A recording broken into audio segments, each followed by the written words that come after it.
You're watching Experience Comic Culture and Sales, streaming live daily to Facebook, YouTube, Twitch, and Twitter.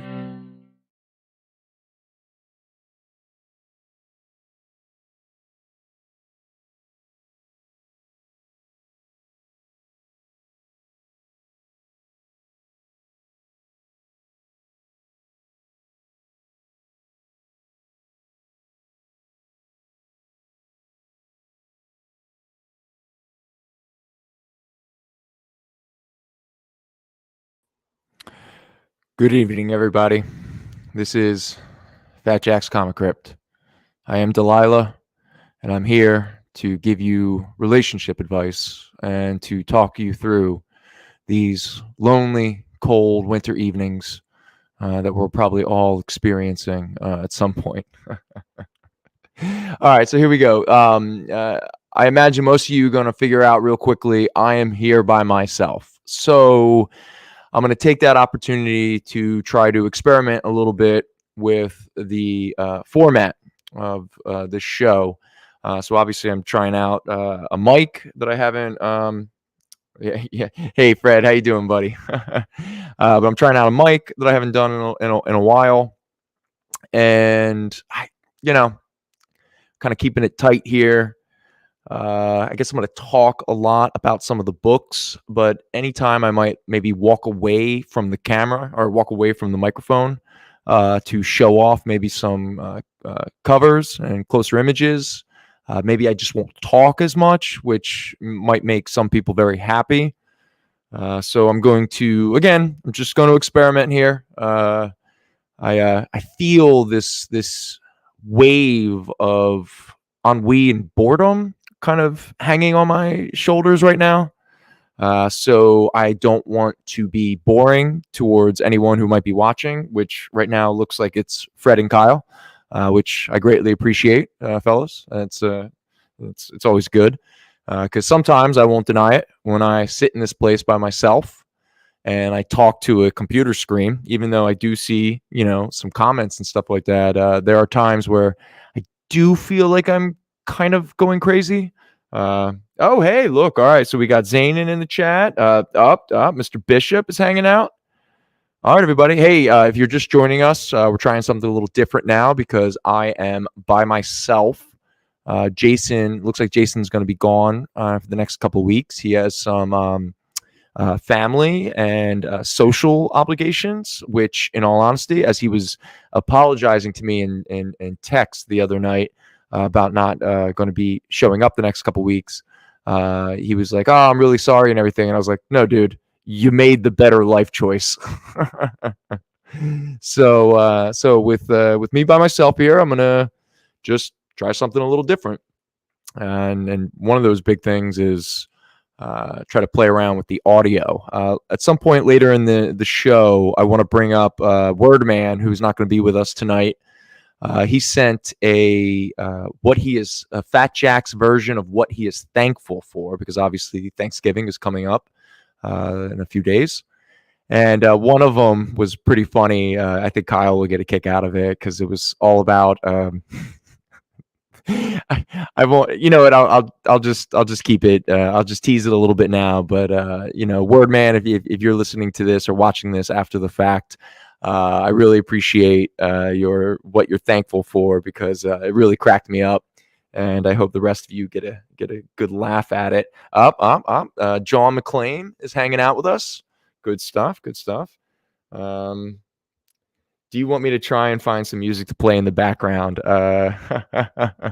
Can we get like a Muzak version of what's the song?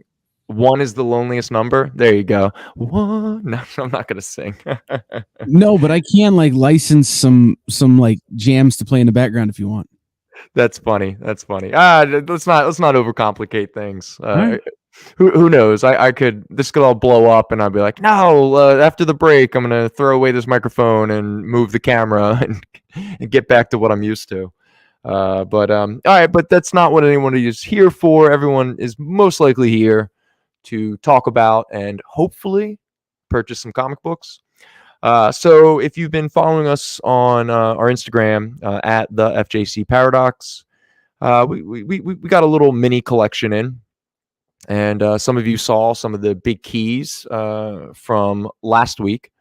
And I got, during the rest of the week, I had some opportunities to go through some more stuff. And that is what we're going to try to show off here.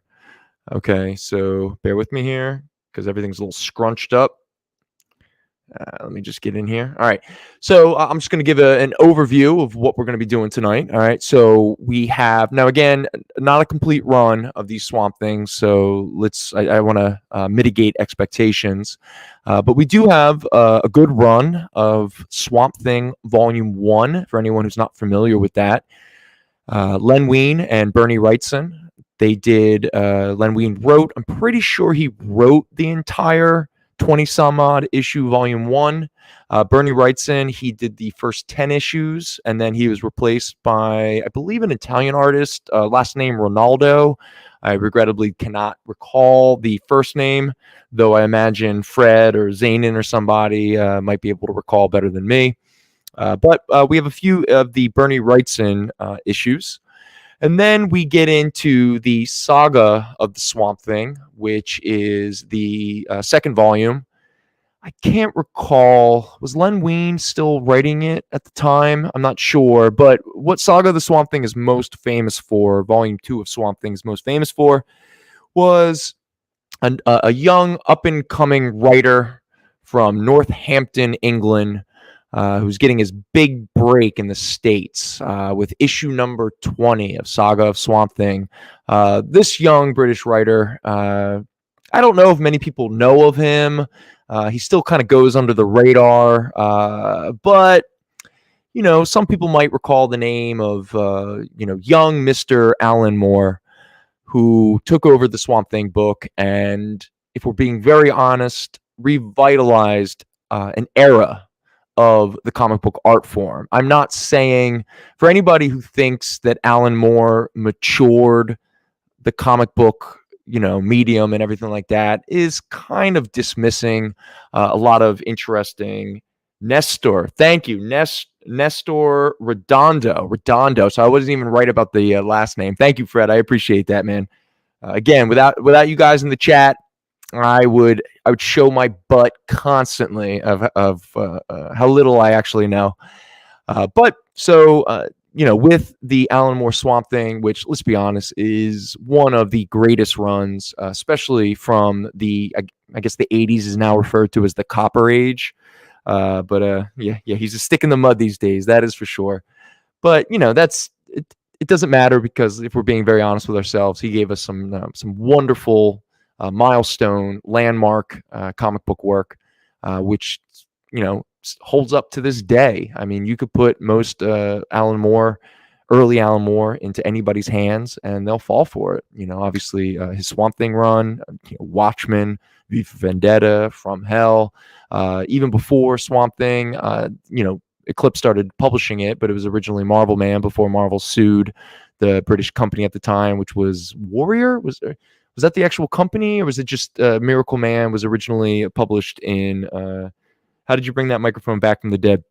Snyder, if there's one thing we're going to learn, it's that nothing's dead around me until the day that I'm dead.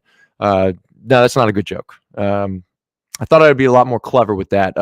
David, you're going to probably figure out very quickly that I am by myself tonight. And so I took this opportunity, being by myself, and that there's only one person who's going to be talking other than because let's be honest, Robot Marshall, the Ghost of Al, Chuck, they're not very talkative, for lack of a better term. So I figured if there's only one person that's going to be babbling on for 2.5 hours, I might as well use a microphone and try to up the audio quality, something I always kind of wished I could do, and I'm going to take this opportunity to actually do it. But anyway, so we are going to get into some of the Alan Moore Swamp Thing run, but again, I want to reiterate, we do not have a complete run. Obviously, the issue 37, the first appearance of John Constantine, that sold last week, that was claimed. Also, I believe we are missing, I think, issue 22 through 25. Now, 25 might be one that some people are looking for because Saga of the Swamp Thing 25 has become considered the first cameo appearance of John Constantine. And as his first appearance starts to get a little too expensive for some people are coming back and looking for his first quote unquote cameo. If we're being honest, it was just one panel near the end of issue 25. But we do not have 22 and 25 for whatever reason. Also, I believe we are missing from that run, I think it's issue 42 through 45 or 46. So, and the reason for that is because in my complete run of Alan Moore Swamp Thing in my personal collection, the copies I had, I think of 42, 43 in that range were just such garbage.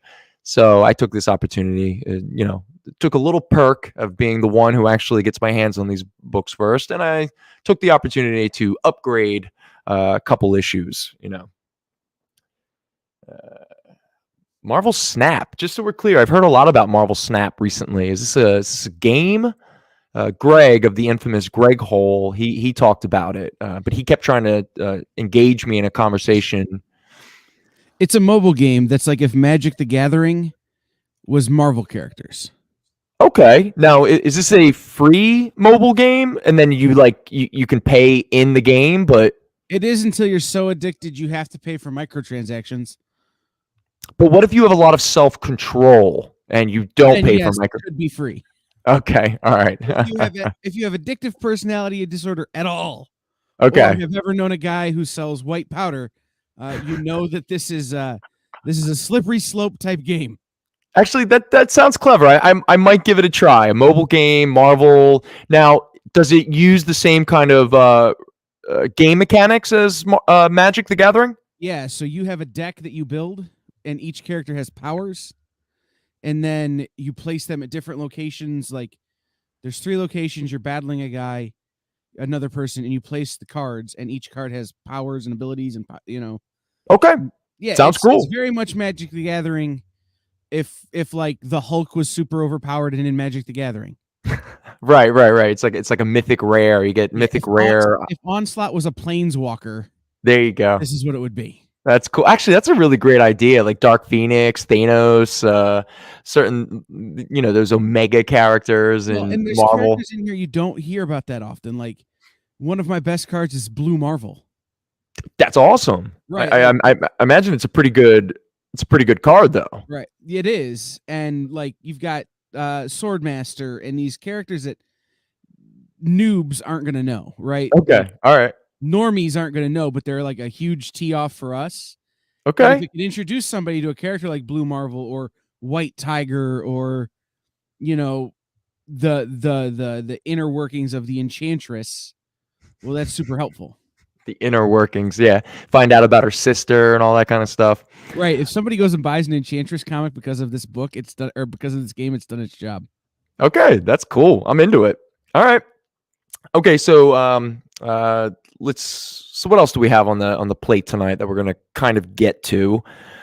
So yeah, I talked about the Alan Moore Swamp Thing. We also have a almost a complete run of Miracle Man by Alan Moore, which consisted of 16 issues, but we are missing issue 15. That book has already been claimed by somebody.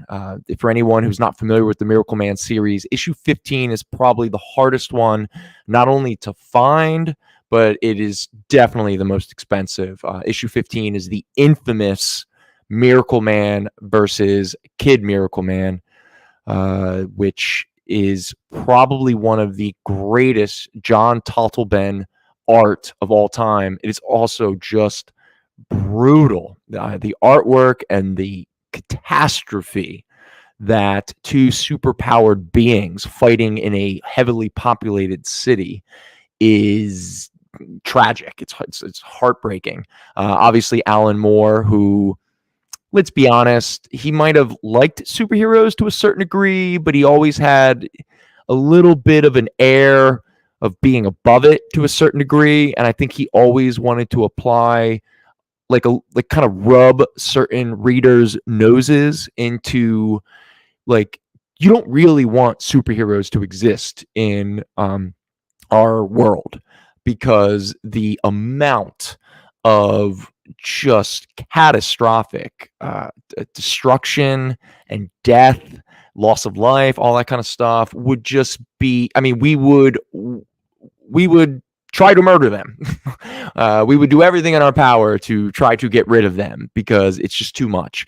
And issue 15 of Miracle Man is just an unbelievable just tour de force in regards to art of Toddleben showing what a representational view of if two superpowered beings fought in London. It's pretty intense. But anyway, we do have, or if anyone is interested, Miracle Man 1 through 14 and the final Alan Moore issue of Miracle Man, issue number 16, before he passed the baton off to Neil Gaiman. Also, we have, for anyone who's not aware, Frank Miller right now is he is starting up his own publishing company with Dan DiDio. And two of the books that they are doing, I guess the two books that are going to launch this new publishing company by Frank Miller and Dan DiDio is something called Ancient Enemies, which I'm not too familiar with what the concept is, but that's coming out this Wednesday. And the other one that is coming out this coming Wednesday, and one that most people are looking forward to, I hope, is the sequel to Frank Miller's mid-'80s sci-fi sort of samurai book, Ronin. So we're going to get Ronin 2.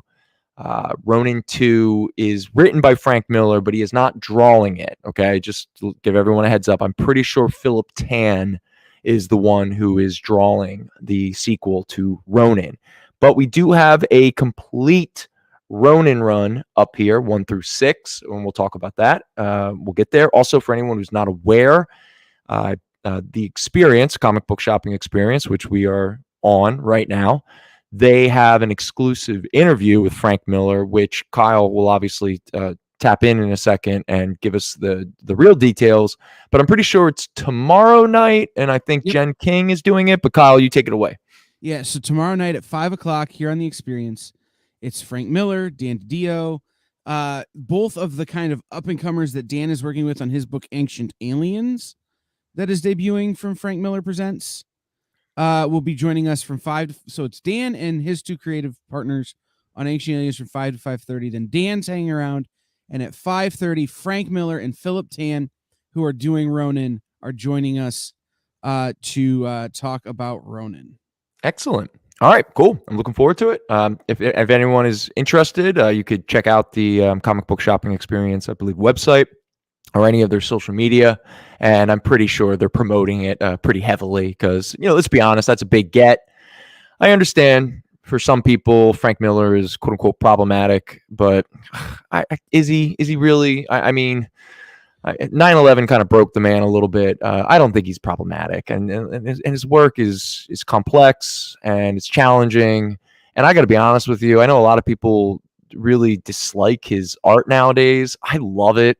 It's so weirdly impressionistic, and I know some people call it ugly, and I'm like, yeah, but it's beautiful in that ugliness. There's such like a it's almost like certain characters' subconscious are becoming externalized. I mean, just looking back at some of the variants he did during the Dark Knight Returns 3, the Master Race, and the way that he would draw Batman is almost like this coiled like cobra, and like Superman is almost this like out of shape bruiser, almost like this kind of like old American concept or something like that.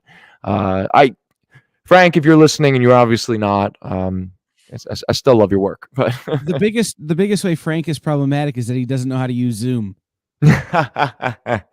if in all fairness, I think the only like reason he got that kind of people place that idea on him is Holy Terror is it xenophobic? Yeah, it is.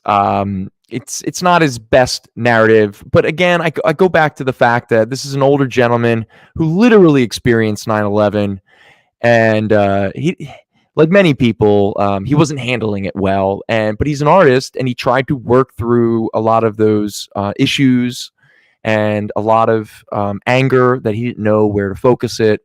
And he put it into a book that,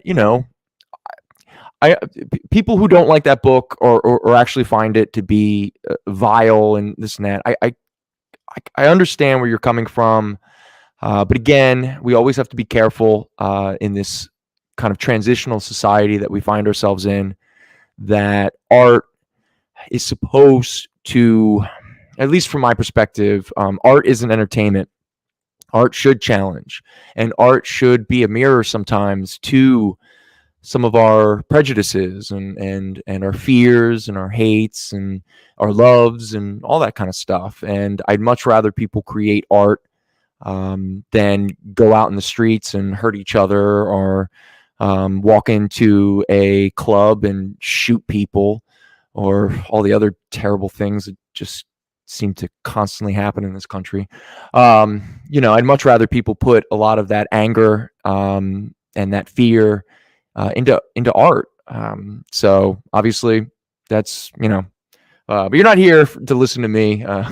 Can I input something real quick? Please, Kyle. I was at Retailer Summit, and Dan and Frank got up to talk about Frank Miller Presents. And before that point, it kind of felt like you were at a funeral. It kind of felt like a funeral for Diamond Comics distributors. Kind of felt like a funeral for the Retailer Summit. Yeah. And then Frank and Dan spend a half hour talking about comics and basically doing an Abbott and Costello routine. Where Frank would bust on Dan and Dan would bust on Frank, and just kind of reminded everybody about having fun while you do this. Yeah. And afterwards, it was like the pall had been lifted. That's good. Like it really did change the whole temperature of the whole room for the rest of the day. And so, if nothing else, it's two guys who for the first time in their careers are independent. Really. They're doing it themselves. Like, Dan's wife is running their social media. They have no marketing team. They're really just out there doing it, and they're having a blast doing it because there's nobody telling them, well, the investors won't like this. So, and if anything else, one thing, and again, this isn't a Frank Miller, but it's just like a lot of people, especially some of the younger generations that are coming up now, and they're starting to learn about some of these people. And, social media has a way of warping reality. And listen, I imagine I'm talking to the choir, but social media and the internet is not life. It's not reality. It's not our everyday lives. But one thing that I think gets lost sometimes in reevaluating a lot of Frank Miller's work, and some of it can be a bit regressive in 2022 views and stuff like that. But Frank Miller fought for creators. I mean, Frank Miller is one of the main forces behind the Comic Book Legal Defense Fund. I mean, this is a man who, at an age where most of these, before the Image guys and all that kind of stuff, everyone cowtailed to Marvel and DC, and they were like, well, you don't deserve anything, and you don't deserve health insurance, or you don't deserve compensation for the many millions, and at this point, billions of dollars that you've made for us. And also, like, you had young up and coming artists that were, again, expressing their interests and what have you through art, and they were starting to be thrown in jail. This was happening in the 80s. The infamous story that occurred, I'm sorry, I'm forgetting the artist's name, but the guy in Florida who went to jail for sending sexy, violent angel comics over state lines. And Frank Miller fought against censorship in the comic book industry. And let's be honest, this is an industry that folded so quick during the Seduction of the Innocent book, and the congressional trials, and the Comics Code Authority. And again, I love this art form. I have major issues with this industry. Oh, look! Is that Jason? Is that the Jason that we all know and love as Banana? Well, I figured since I was here by myself, Jason, I might as well pull out a mic and actually let everyone hear, get some good audio this time. And in fact, that's another point to kind of wrap it back around to what I should be doing, which is selling comic books. Because we do have another title that we're going to bring up at some point during the show, and that is Dan Quinn and Tim Vigil's Faust.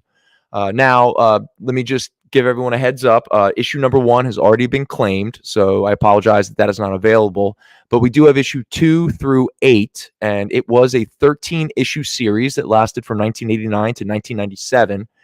And if we're being very honest, for anyone who's not aware of the Faust comic book, it was, the art and the story was taboo defining. It was very transgressive. Extreme hyper violence, hyper violent sexuality. I mean, the amount of male genitalia castrations, and I mean, it is just, the book is intense. And when you consider how detailed Tim Vigil's artwork was, it really added to just the complete bug shite insanity that book was. I mean, I remember as a kid, and I would walk into a comic book shop, and there'd be that little area that was like adults only, and you could almost always see like a Faust book back there, and it was always so mesmerizing. I mean, this sexy hot woman with like blood dripping down her cleavage, and there's like a satanic pentagram, and I'm like, ooh, that looks like something I'm not supposed to read, and yet all I want to do is read it. And again, it's more of like a noir, and it's like a detective story and all that kind of stuff. It's, if you actually really read the book, it's not as mind-blowing as you might think when you first see some of the images and art. But at the same time, it is, let's be honest, it's pretty famous in certain circles of the comic book reading, population and the industry and all that kind of stuff. And so we'll get the Faust. Regrettably, like I said, issue number 1 has already been claimed. But we do have issue 2 through 8. We do not have 9, 10, 11, 12, or 13. And in fact, issue 12 and 13, I'm pretty sure are pretty rare. What do we got here? What happened with the Bone books? Okay, so the Bone books, they are earmarked right now. There was a prospective buyer who was just like, I want them. I just need to know what you're going to price them at. Now, considering how pricey those, for anyone who's not aware of what we're talking about, in this recent collection that all these books come from, there was 2 issues that blew my mind when I saw them, and that was first prints of both Bone number 1 and Bone number 2 by Jeff Smith. And at first, I thought Bone number 1 first prints was in like the few $100s range. And in fact, I'm pretty sure when Mike dropped off the collection, he and I both talked about it. We were like, yeah, I think they're going for like $400 or $500. Well, I looked them up, and I'm wrong. Mike and I were both wrong, actually. They really go for $4,000 to $5,000. So Mike and I need to sit down, and we need to figure out what we feel comfortable in regards, or actually, let me correct myself. What Mike feels comfortable selling them for. I don't think I really matter that much in this equation. So for this prospective buyer, if you're tuning in right now, or if I talk to you later, once I talk to Mike and we figure out what he's comfortable letting them go for, I will contact you, and I will give you first dibs on Bone number 1 and 2. And if for whatever reason this prospective buyer decides to pass on it, you better believe it, the first chance I get to throw them up here on this show, I absolutely will. But for right now, let's just forget that Bone number 1 and 2 exist until Mike and I have a conversation, and then we let the prospective buyer, who was very, very excited. And again, I want these books to go especially towards people who like really have a love affair for this stuff. So there we go. What are we going? All right. So Nick is banging the drum beat, which is good stuff. Good stuff. Okay, so what else do we have tonight? Oh yeah. For many of you, again, the screen is a little bit tighter than normal, but for any of you who can't see what is up here right now. All right, so back in I believe it was 1987. So Marvel had their little indie publication, their little boutique publication called Epic Comics. And Epic Comics did a series of graphic novels. And, obviously, the very first American publication of Katsuhiro Otomo's Akira was through Epic. Also, that was the very first time that it was translated into English, and it was the very first time that it was colored. And there was another very famous French artist whose work from the 70s and early 80s would be translated for the very first time. I'm pretty sure, but one thing I can say, colored for the very first time, and that is Mobius. I'm pretty sure most of you don't need me to fully explain who Mobius is. He is one of the all-time legends of this art form. But so Epic Graphic Novels, they released, I believe it was 6 or 8 graphic novels, Epic Graphic Novels. That's what they're referred to as, 1 through 6 or 8. And they were English translations and first coloring of a lot of Mobius's, French original graphic novels. Now, the 3 that we have up here, we only have 3, and that is Volume 2, Volume 3, and Volume 4. Volume 2 is most of Mobius's fantasy short stories. Volume 3 is actually a complete, one big story, sort of Mobius's, kind of his Indiana Jones. That is the Airtight Garage. And number 4 over here, Volume 4 over here, the third of the ones that we have, that is Mobius's kind of science fiction short stories. Now, one thing I will say about the Airtight Garage that I was not aware of at the time, there were a lot of issues in the translation, and Mobius was very unsatisfied with a lot of the original published Airtight Garage. And so, because Mobius was heavily involved in the English translations and the coloring of these epic graphic novels, that he took this opportunity to make some corrections through the translation in regards to the script, also added in some new art to expand the story and kind of fix some of the narrative issues he felt existed. So in fact, now obviously Mobius is dead, but for the longest time, this version of the Airtight Garage was Mobius's preferred version of his story, because he felt it was the first time that it actually encapsulated what he was going for and what he intended. Now, the funny thing, it shouldn't be that funny in actuality, and little personal anecdote, all of my original readings of Mobius when I was a kid was from these epic graphic novels, and I originally purchased them in the Fat Jack's Jersey shop in Oakland, which, for anyone who's watched this show many times before, you will know. He fixed them before he died. But Fred, correct me if I'm wrong, because all the research that I was learning about is the Airtight Garage he actually fixed back in the late 80s, before this epic graphic this collection was made. Did he make more corrections to the Airtight Garage, or did he make more corrections to some of his other work before he died? I would love to know. Fred is a very knowledgeable man, so he will probably let the chat know. But one thing that I found interesting about these, much to nobody's surprise, these books are actually quite valuable. Now, they range, low-grade copies can still net people around $30-$40. High-grade copies of some of these sell for $100. I saw, especially the Airtight Garage, I saw a few on eBay selling for over $100. Now, All right, Fred, though, thank you very much. I appreciate, maybe we'll find out, or Zanin will chime in with some information that we weren't aware of.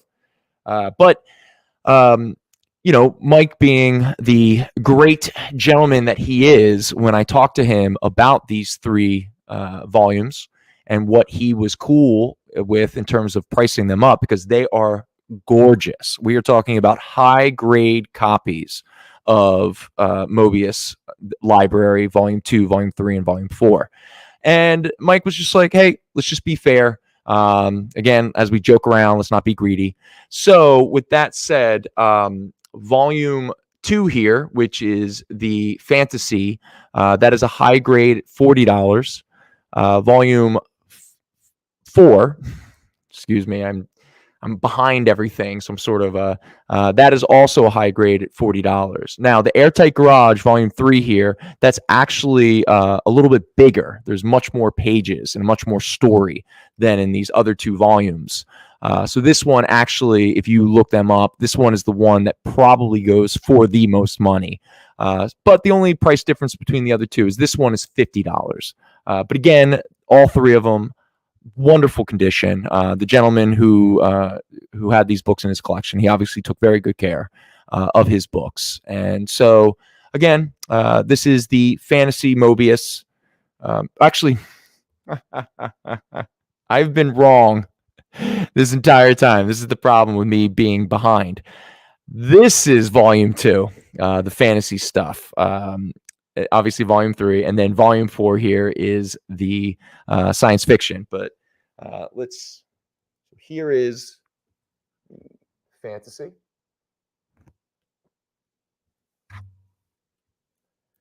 We have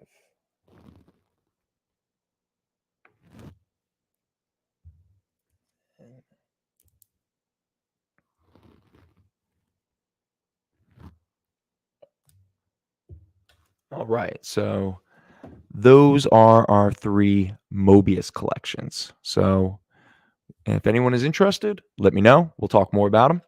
Until then, I also want to remind everybody before we bump up against our first break. We're doing our playlist again tonight. I think this is Volume 21. I'm pretty sure, Kyle, that Volume 20 is finished. So if you want to throw that link up. Also, Kyle, let me know. Are you still doing the plan of putting the playlists up on the Experience website so people can? But yes. Cool. So I definitely want to get that in people's hands. But we had talked about it before. Now, Wordman's not here tonight, but he hit me up before the show, and he was like, "If you're still doing the thankful kind of vibe, I'm kind of going for some appreciative music, some thankful music, maybe some optimistic stuff, whatever you want to call it." Again, because Thanksgiving is coming up. So he has already given us his song. It is the famous 70s pop track, William DeVaughn, Be Thankful for What You Got.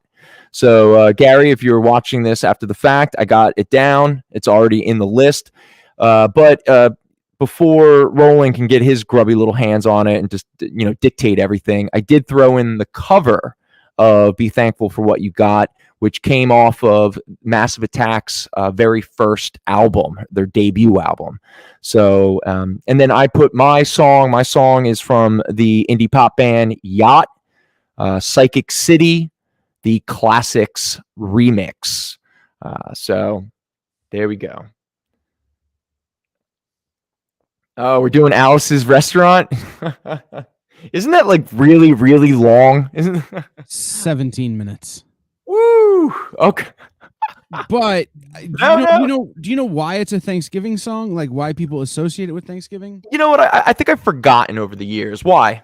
So I learned this when I was a baby DJ in radio, but they would, because it was so long, it was enough time for you to put on the record, drop the needle, run to the kitchenette at the radio station, heat up your pre-cooked turkey and stuffing and all that garbage, get it all ready, and come back and have time to eat before the song was over.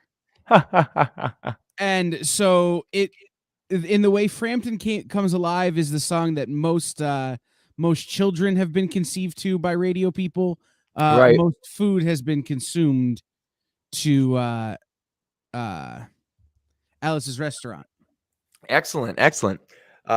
Well, thank you very much. Also, by the way, hello, Mr. Bird. Welcome back. Always a pleasure to see you. And John McClain, don't worry. You are the first claim tonight.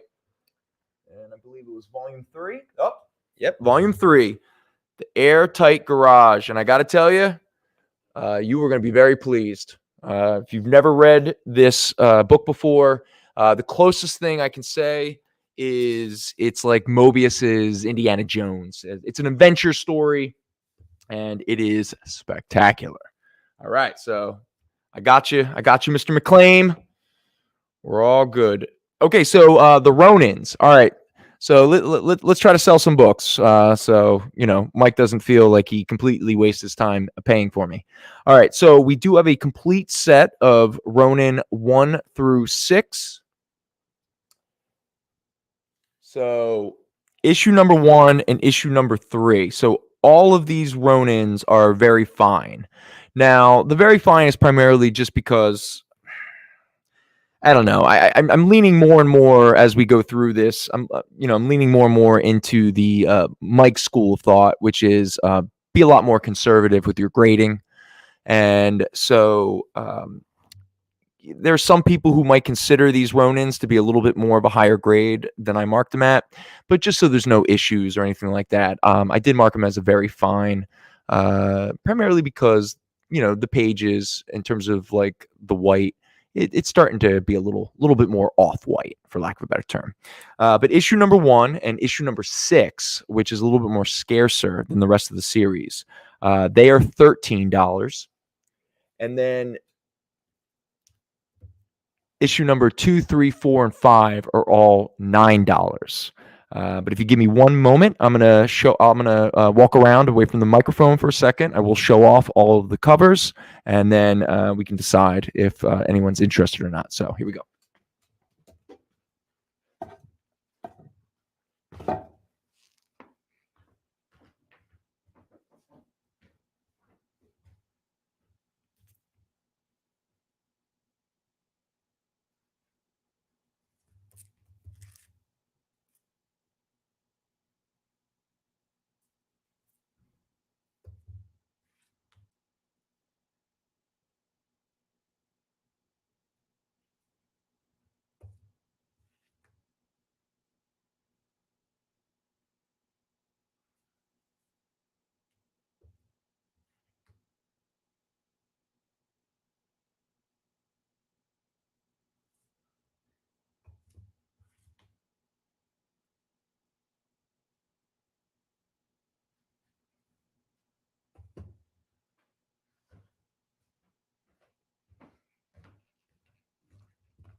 Now, all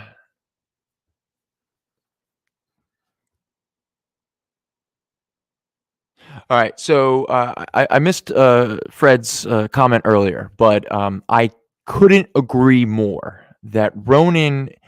It's weird how, God, almost 40 years later, we're getting close to 40 years when Ronin came out. It's not talked about in the same breath that Miller's Daredevil or Miller's Dark Knight Returns or Batman Year One is discussed. And yet you can make the argument that Ronin is the transitional work of Frank Miller when he was transitioning away from his Marvel style that he pretty much developed through most of the late 70s and early 80s.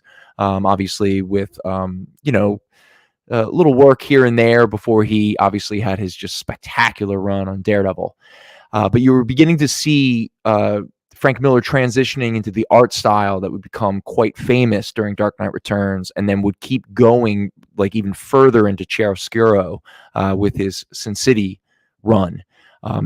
And not just that, but Ronin is actually highly influential to a lot of some famous 80s work. I mean, Eastman and Laird, the creators of Teenage Mutant Ninja Turtles, not only were they inspired by, they were parodying, if we're being honest, Frank Miller's Daredevil with, the ooze that the blind kid saves, or the kid saves the blind man and he gets hit in the eyes, and that ooze ends up, turning the turtles.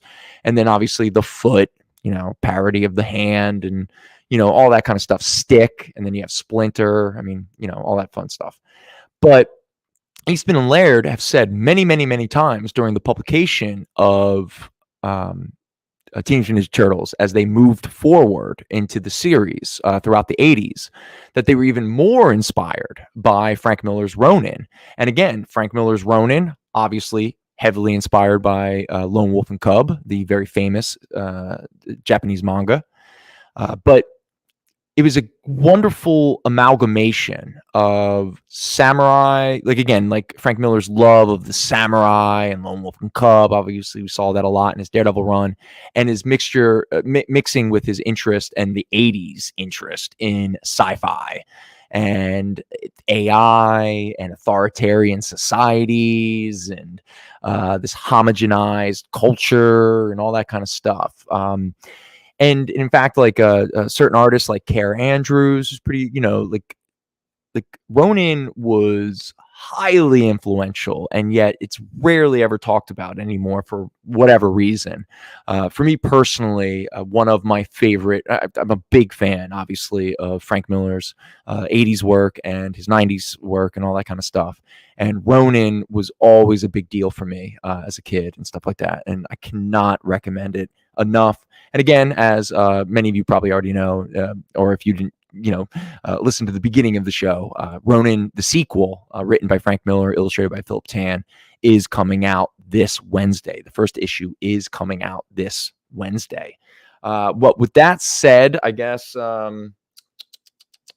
okay. So I guess, Kyle, it is couple minutes past our first break, so let's take our first break and then let's get into some of our Bernie Wrightson Swamp Things.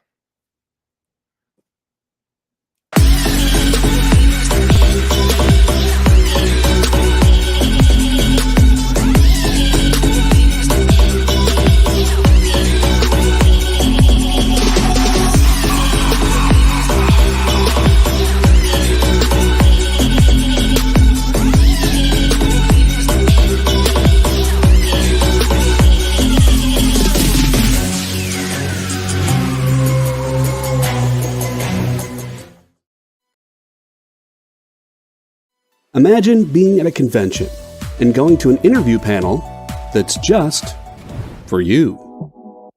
No bustling crowds, no hours-long lines, just you, the moderator, and your favorite comic book creators. Well, this is pretty much that.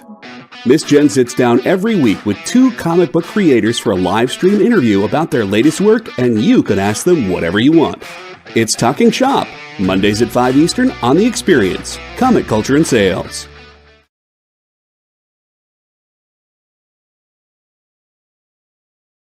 Comic Collectibles is a pretty straightforward show.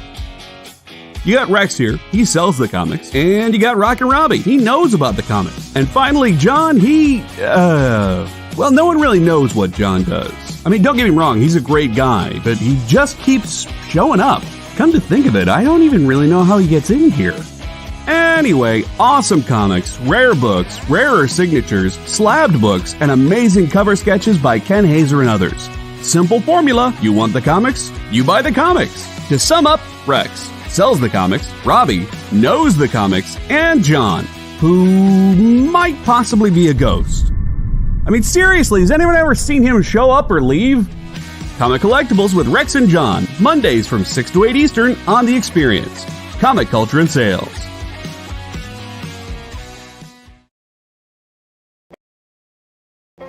What's up? It's the Word Man, Gary Lime. That's Dave Proch. And you're checking out Fat Jack's Comicrypt on The Experience. Now.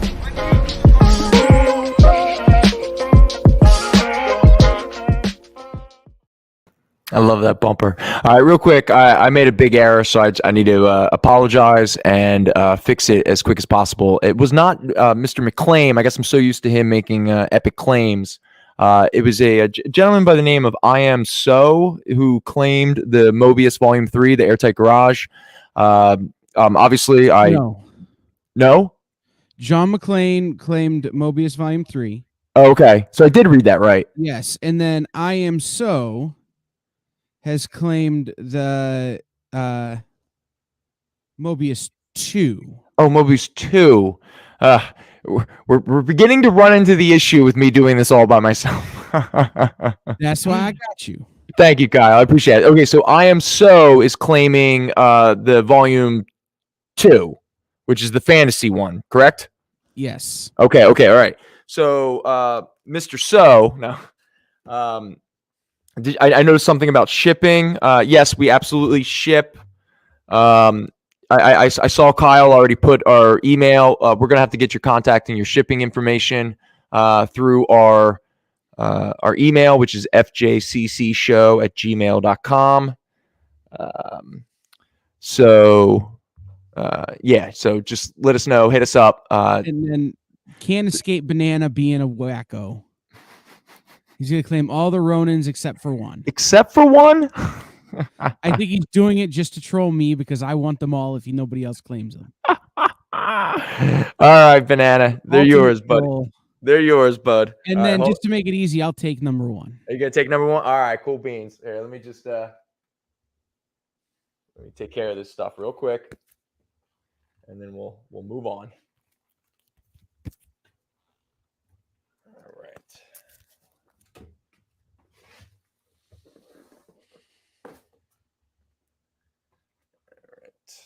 And Kyle, you said you wanted 1? Yes, sir. All right.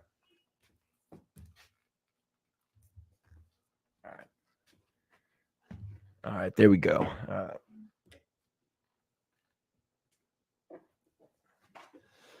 Fire Jason. Good times. Good times. All right.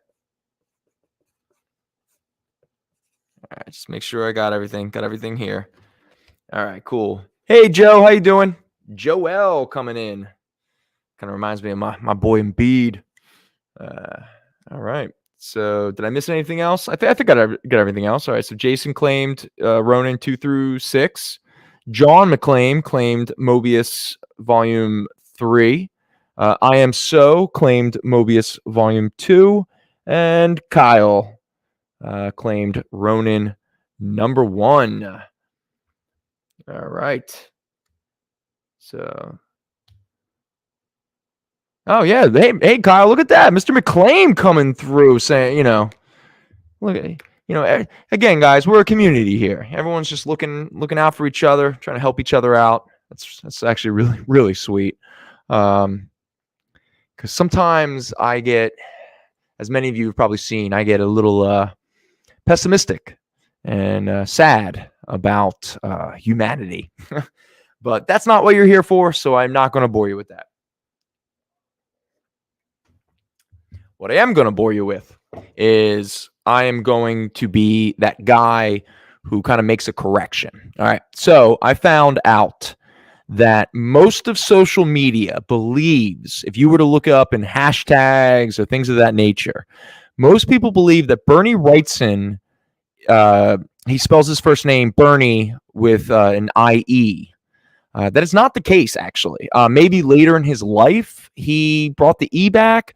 But Bernie Wrightson, in regards to any of the credits and all of the comics that he was involved in and stuff like that, at least in the 70s and 80s, it was always Berni without the E.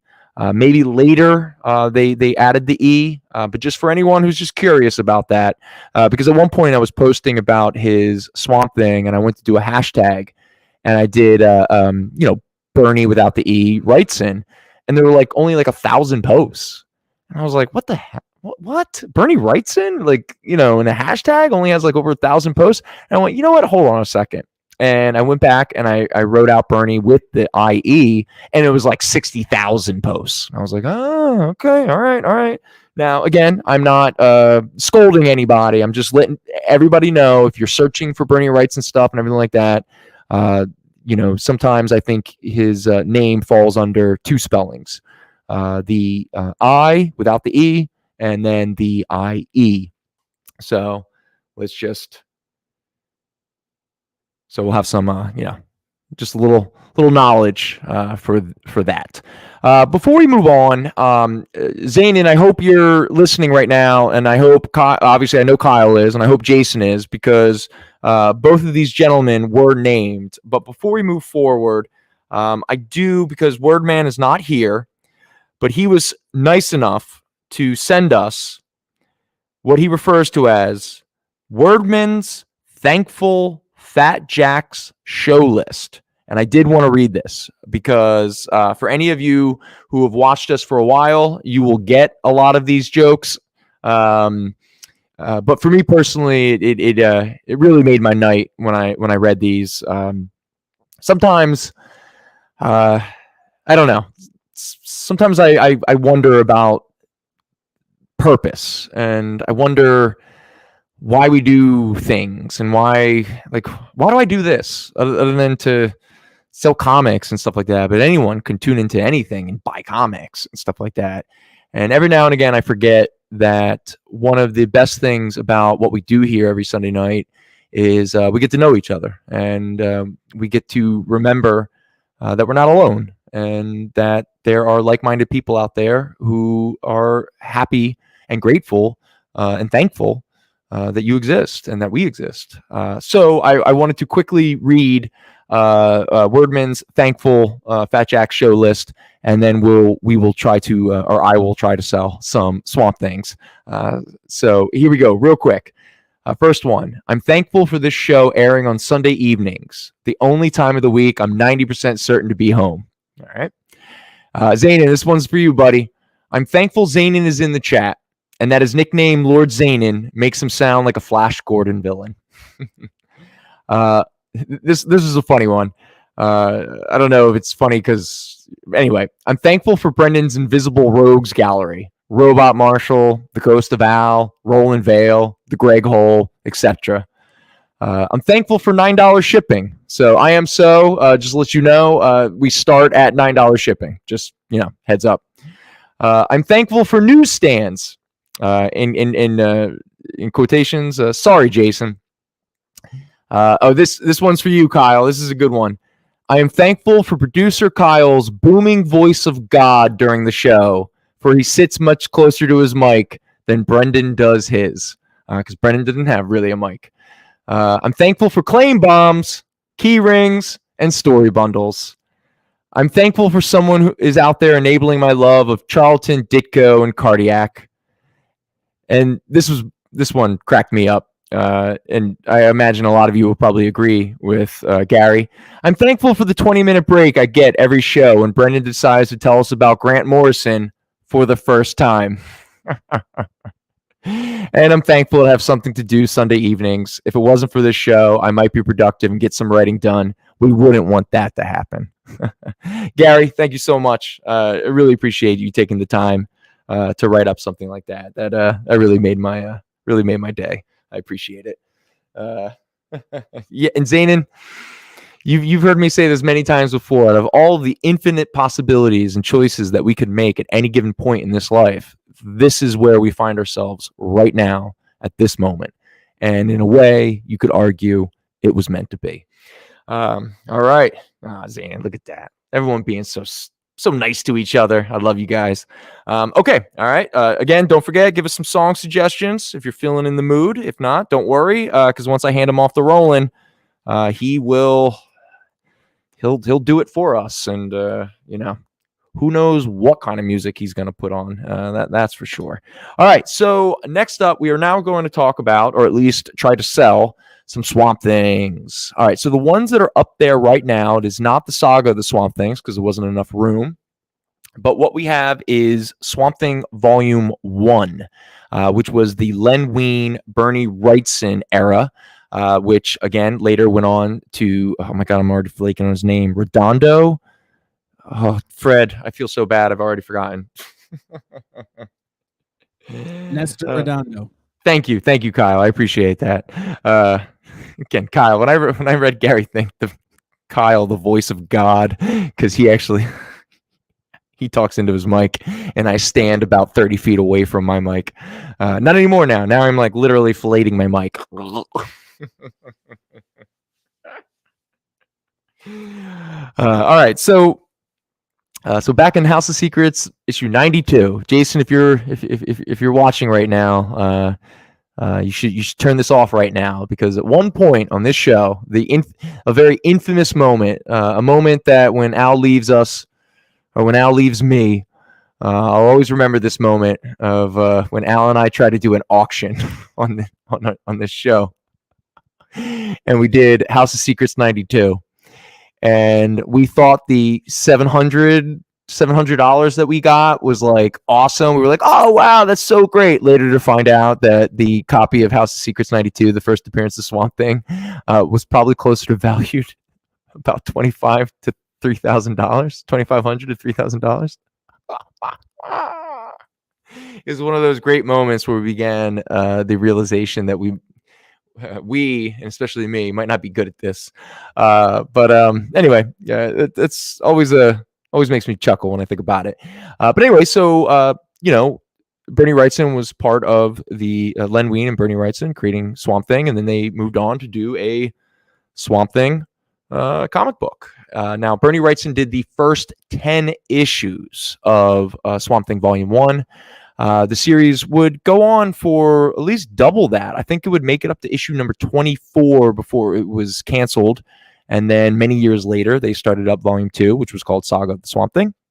Now, right here, we do not have, obviously, issue number 1. That's a huge book. I mean, that's easily a $300 to $500 book. But I believe the earliest issue we have is issue number 4. And then I'm pretty sure we have a run from 4 to 24. So we have pretty much the rest of that run. We definitely have issue 7. I believe it's issue 7 or issue 8. That is the first meeting between Swamp Thing and Batman, which become one of the better stories during Alan Moore's Swamp Thing run, when his love, Abigail, is thrown into Arkham Asylum, and Swamp Thing just goes ballistic on Gotham to get her out. It's one of my favorite story arcs in comic books. I mean, again, love sometimes, man. It'll move mountains or destroy cities or even make Batman poop his pants. So we'll show off that one in a moment. Also, issue 8. Oh, yeah, issue 8 and issue 9 are very iconic, especially issue 8 are super iconic Bernie Wrightson Swamp Thing drawings. In fact, issue number 8 is probably the most iconic outside of his first appearance, the Louise Simonson as the young woman brushing her hair as this weird heap-looking creature is entering the window behind her.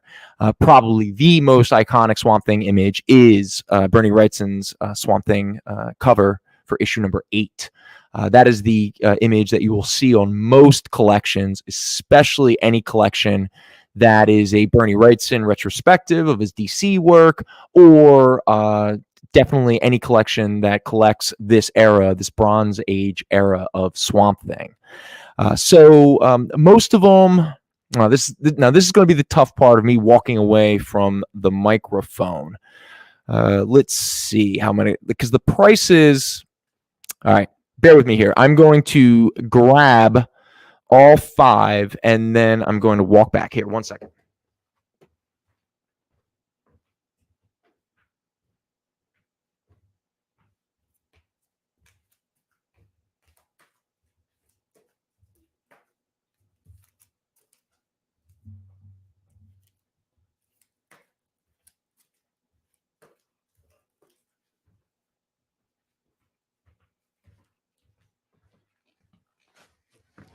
Okay, so first up, back in 1986, pretty much around the time that Alan Moore was about to revitalize Swamp Thing and the comic book industry, DC put out a miniseries, a 5-issue miniseries called The Roots of the Swamp Thing. Those 5 issues pretty much reprinted the very first 5 issues of Swamp Thing Volume 1 with the Bernie Wrightson and all that kind of stuff. Like I said, we do not have Swamp Thing 1 through 3, but we do have here Roots of the Swamp Thing number 1, which reprints Swamp Thing number 1. That is a very fine plus at $5. All right, next up. So issue number 4, that's a mid-grade at $16. And in fact, you know what I'm going to do? I'm going to leave these here. I'm going to just talk about their prices, and then I'm going to come back around and I'm going to show off a closer look of the covers, which are beautiful. Even if you're not interested in purchasing these books, I would love to just be able to just show these off because, again, some beautiful Bernie Wrightson art. This is issue number 5. It is a VG plus at $13. So most of these, like the grades, the pages are not white. They're starting to tan. That's pretty much the big issue. But issue 5 has a crease down the middle of the front cover. It didn't break the color or anything like that, but still a big crease like that, I felt warranted grading it as a VG plus. But that is $13. Issue number 6. This is a mid-grade copy at $16. Issue number 7. Now, this is the one where Swamp Thing and Batman meet for the very first time. This one has a little bit more value than some of the others. This is a fine minus at $20.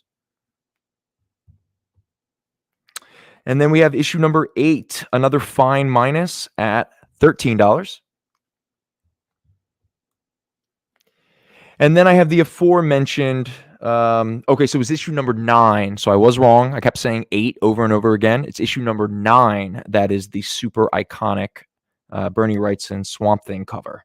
That is a fine minus at $16.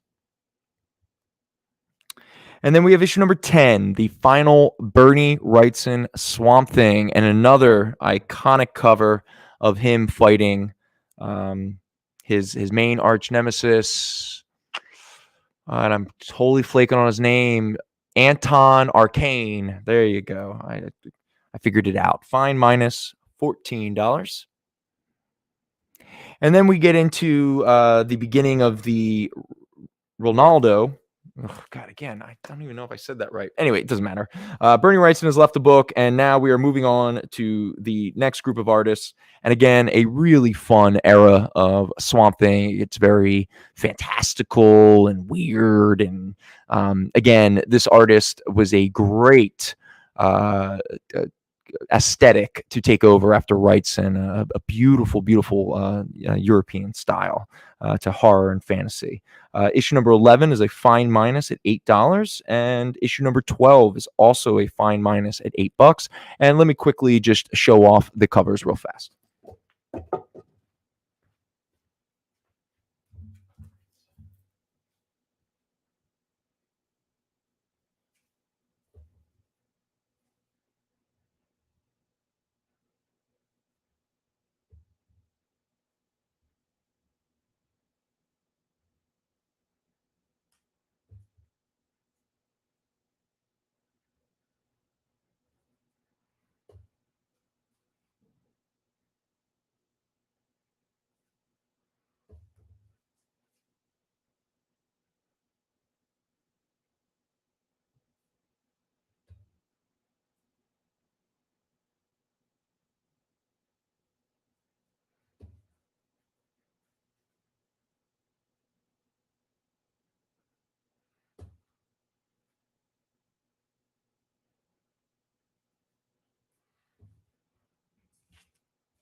All right, now we're into the throes of the rest of the Swamp Thing series. Next up is issue number 13. This is a VG plus at $7. Issue number 14, another VG plus at $7.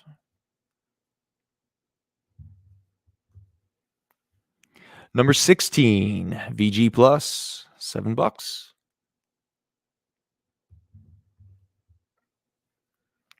Number 17, fine minus at $8. Number 18, it looks like Swamp Thing is fighting some It looks like a He-Man villain, but VG plus $7. Number 19, a fine minus at $8. Issue number 21, where Swamp Thing Mike fights a reject from the Masters of the Universe. This is a mid-grade at $9. I guess Swamp Thing was like, I don't think the Hulk is the only one who should be able to fight a bunch of soldiers in the desert. So we have a monster hunt in the Arizona desert. This is a fine minus of issue number 22 at $8. Oh, sorry, kind of falling a little bit there. Next up, this is the big one, Rebirth and Nightmare, because you asked for it. The new Swamp Thing, where he fights a dude by the name of Saber. And I imagine most of you can guess he has a saber for a hand. This is issue 23. It's a VG plus at $7. And last but not least, the final issue of the first volume of Swamp Thing, where he fights a dude who looks like Mongol. You'll also never forgive yourself if you miss The Mystery of Alec Holland. This is issue number 24. It's a VG plus at $7. There we go. Let me quickly show off some of the covers.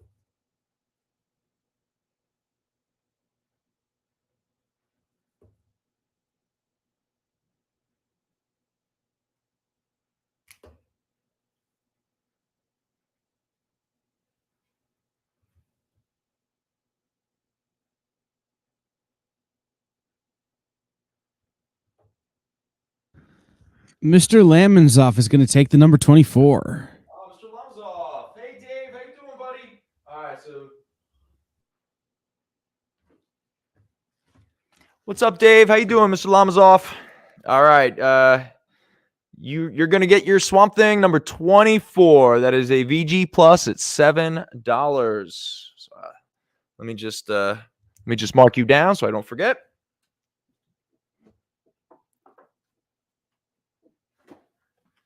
All right.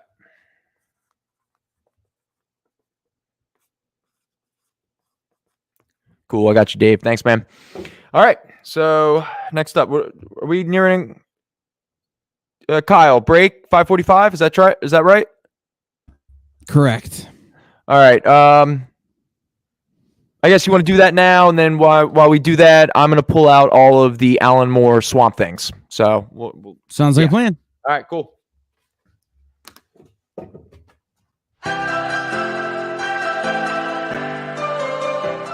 This is The Experience.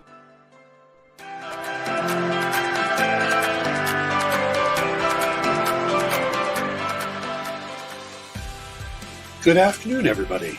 Hey there, hi there, ho there. You're as welcome as can be. Hi, I'm Nancy McCann. Welcome to Friday Night Live on The Experience. Welcome, everybody. It's Fat Jack's Comicrypt. Brendan, Al, Jason, hanging out. There I am. Welcome back to Kicking It with Henry, folks. I am your host, Henry Kumpa. It's great to be here with you guys. So we are going to talk about books that are in stores this week. Hi, everybody, and welcome to Mishmash. Hello, and welcome to the Black Comics Universe, presented by Peep Game Comics. And you gotta love it that the first people in the minute to skim it are creators. Up, everybody! Welcome to another Wednesday Warriors. My name is Joey Galvez, and this is my pal Ambrosia. Hey, everybody! Welcome to Space Cadets. Hey! What's up? Welcome, everyone, for another episode of I Must Ask You a Question. Hi, everybody! Welcome to Nerd News Now. Hey, this is Rex. Welcome to Comic Collectibles.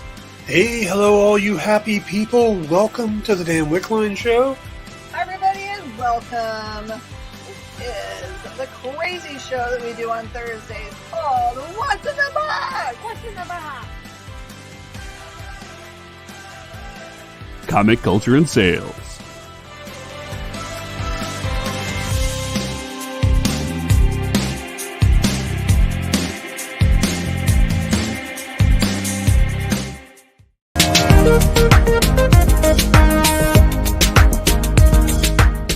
Thanks for tuning into The Experience. Help us out and hit subscribe over on YouTube and click the bell when you do. Need some help? Scan the QR code in the bottom corner. Who would win, Batman or Superman? It's the age-old debate, except it's so much more complicated than that. Nerd Killer Warfare every week on The Experience is your chance to debate other nerds in the questions we've all been asking for years, except we take those debates and turn them up to 11. Go to bit.ly/EXP casting or scan the QR code to be part of the show.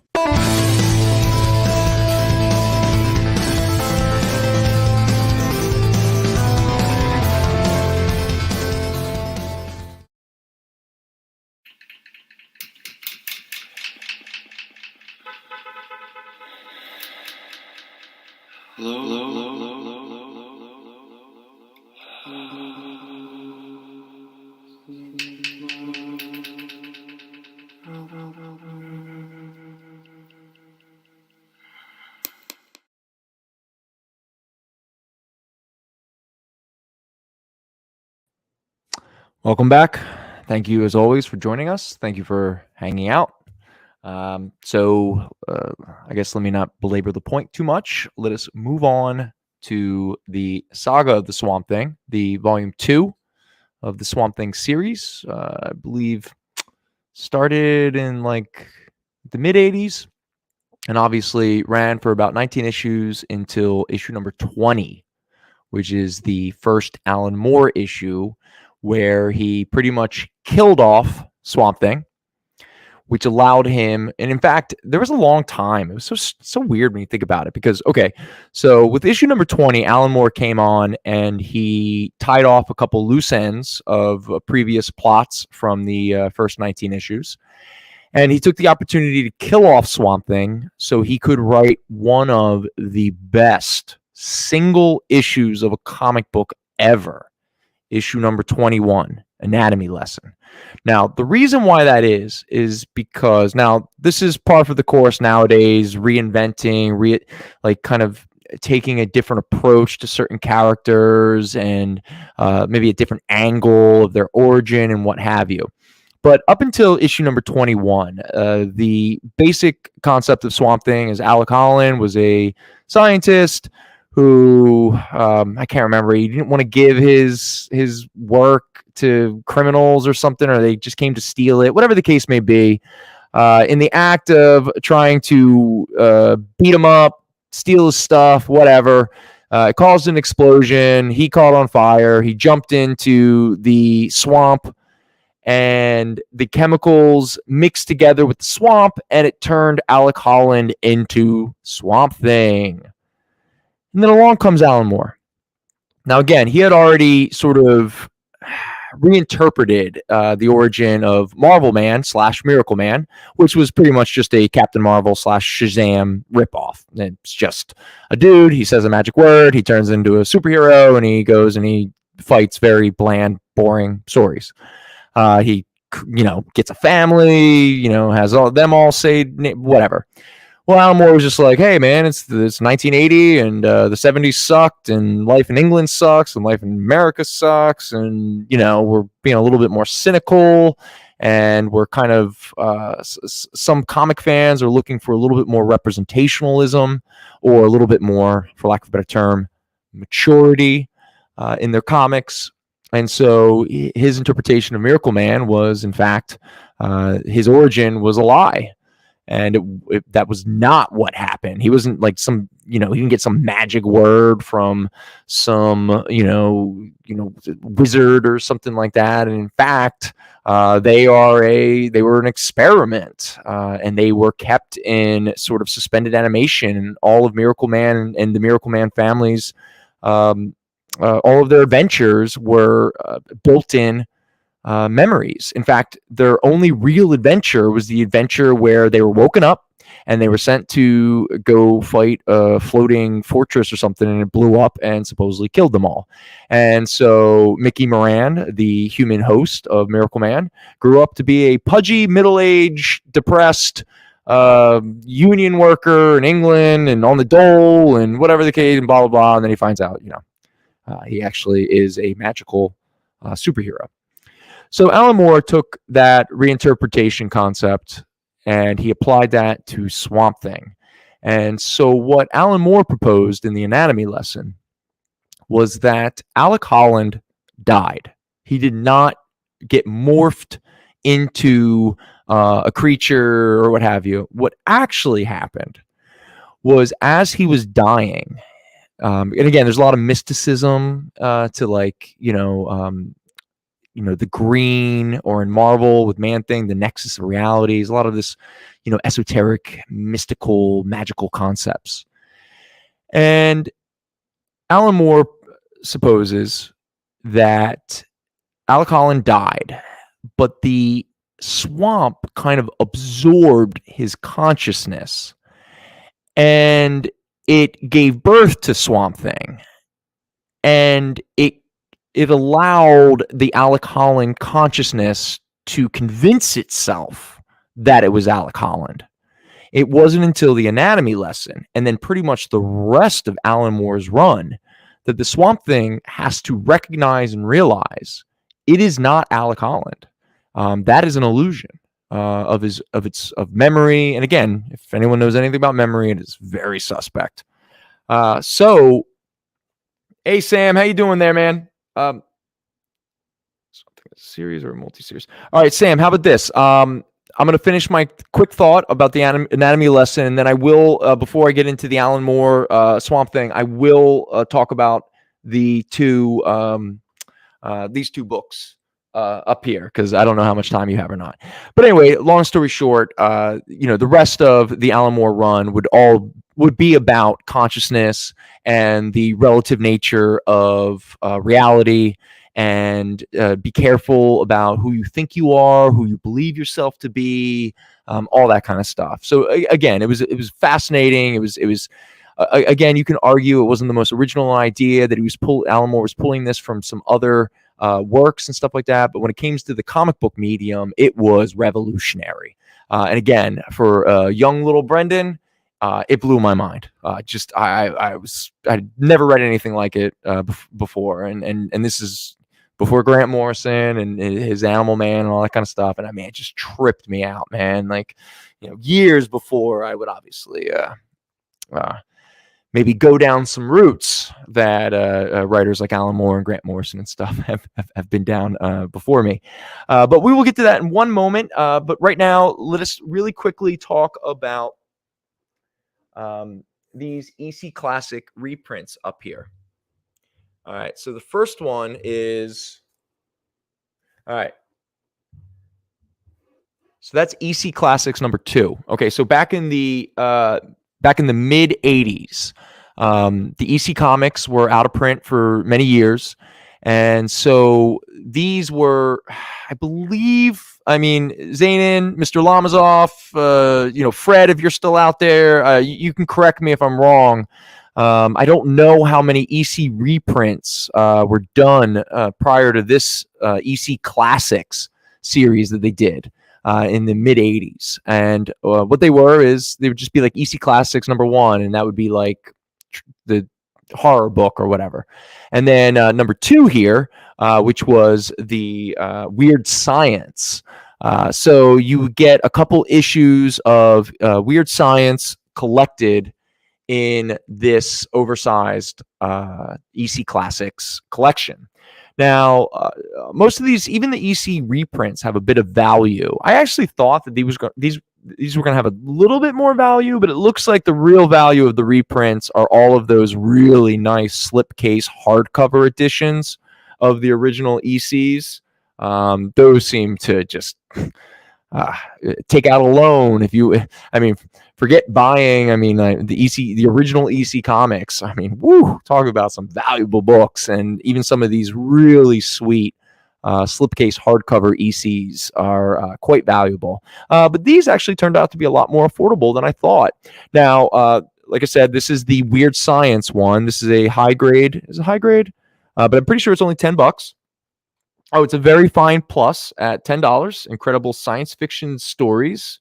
Again, you get a couple different reprints in each of these.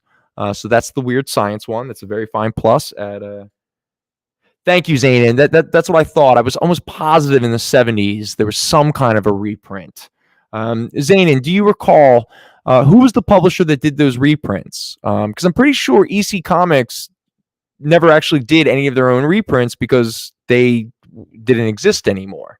But obviously I could be wrong, so I'm going to leave it to Zanin, who is much more knowledgeable than I am about a lot of this stuff.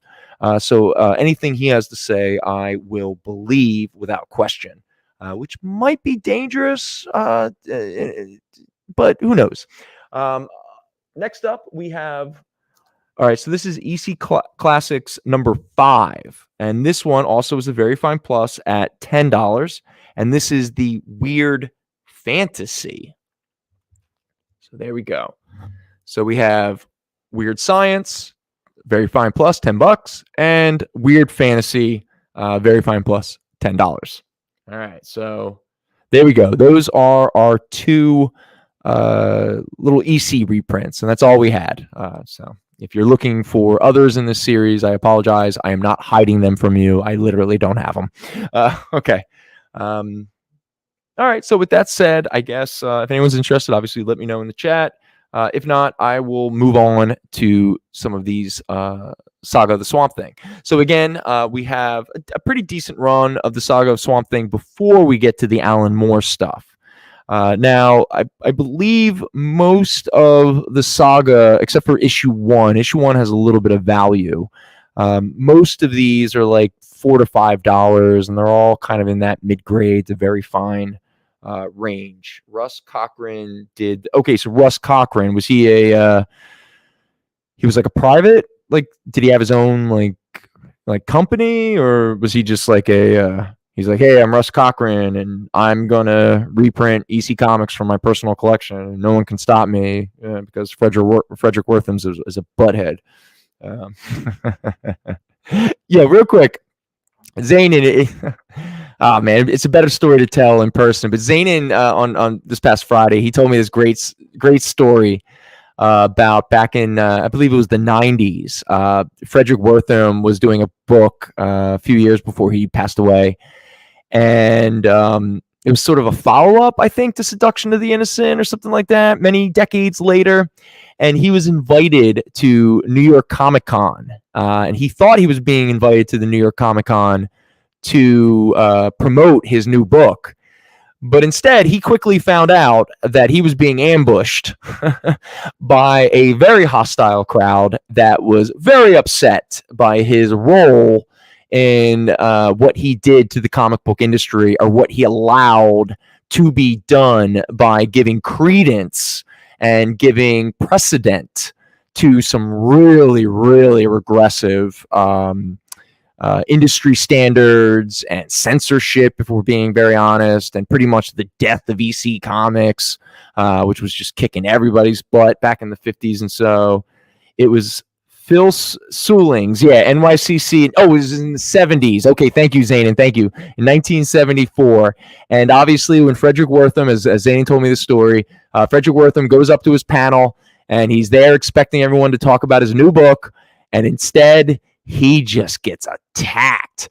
And it gets so intense and just so crazy that Frederick Wortham, like, halfway, maybe a quarter of the way into this like panel, just gets up and walks away and is like never heard from again.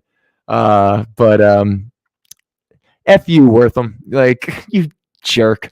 You just the damage you did, and you didn't even know what you were doing. You were just you were such a it was all about your own brand, wasn't it? Which, hey man, you were probably ahead of everybody else. All right.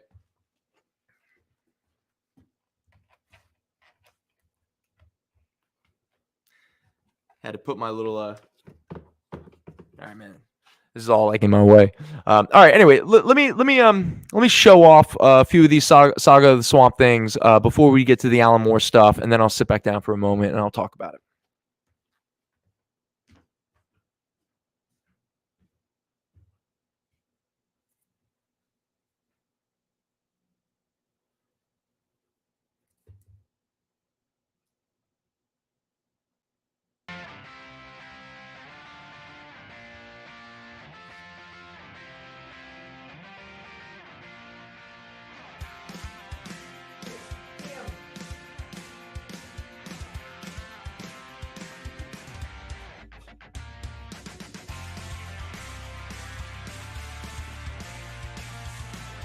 All right, real quick.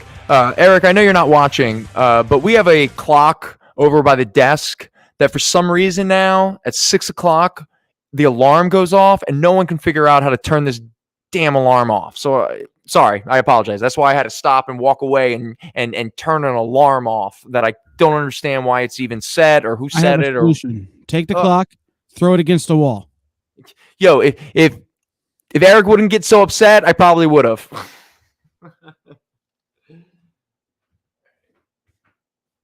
Back to these swamp things.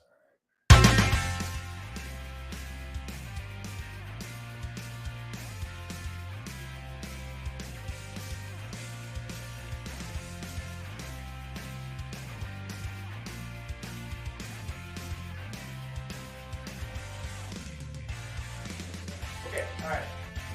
What is this?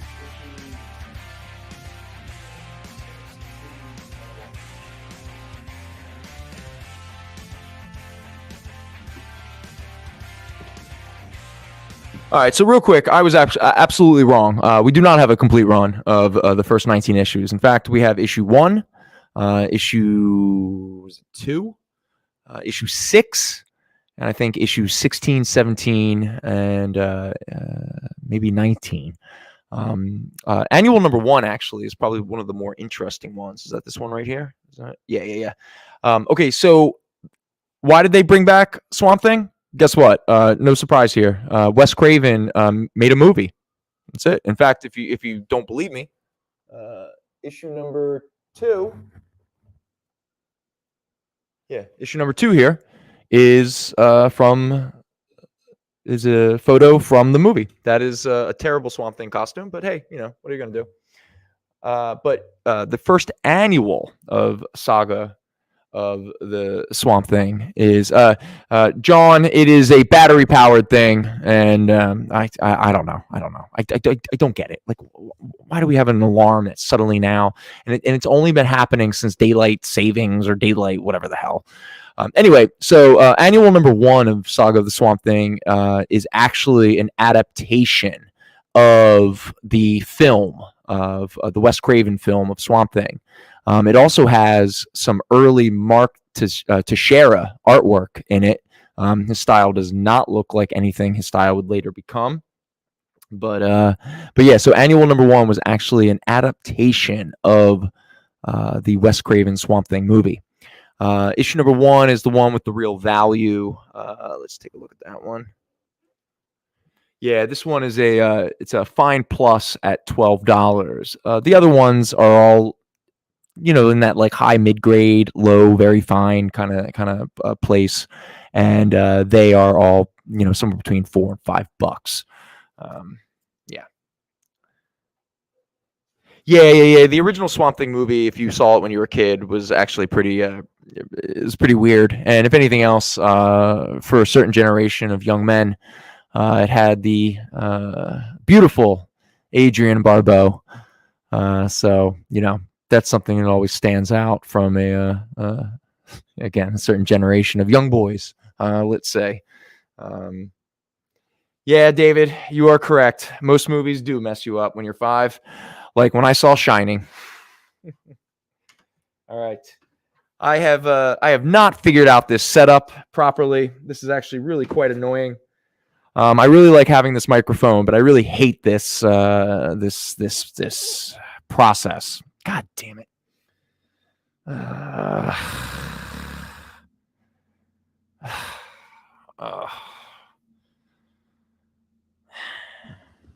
This is so annoying. Does anyone care? Does anyone have any interest in any of these Alan Moore Swamp Things? If not, they're here. You can purchase them if you want. I mean, I could show off covers, prices. This is such a terrible setup. God damn it. All right, I have an idea. What? Move the microphone forward where the weird science book is, and then come around the front, and we'll still be able to hear you. In mid-show. This is infuriating. I don't like doing this by myself. I'm sorry. I would have been more helpful, but I was eating half a box of Cheez-Its. No. I don't mean it like that. I don't. It's just. But also, I didn't need to eat a half a box of Cheez-Its. I should have eaten. I'm really hungry. I don't know. Does anyone want to buy books today? Does anyone care? I mean, I'd much rather just sit here and just talk about philosophy and debate society. Anyone want to talk about politics? What was the price for the revised version? Dave Lamonsoff wants to know. The revised version of what? Don't know. Just said revised version. Here, let me go back. Let me see if there's a earlier.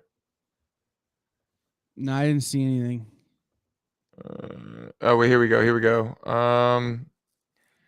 Swamp Thing as a series or multi-series? Yeah, I'm not really sure.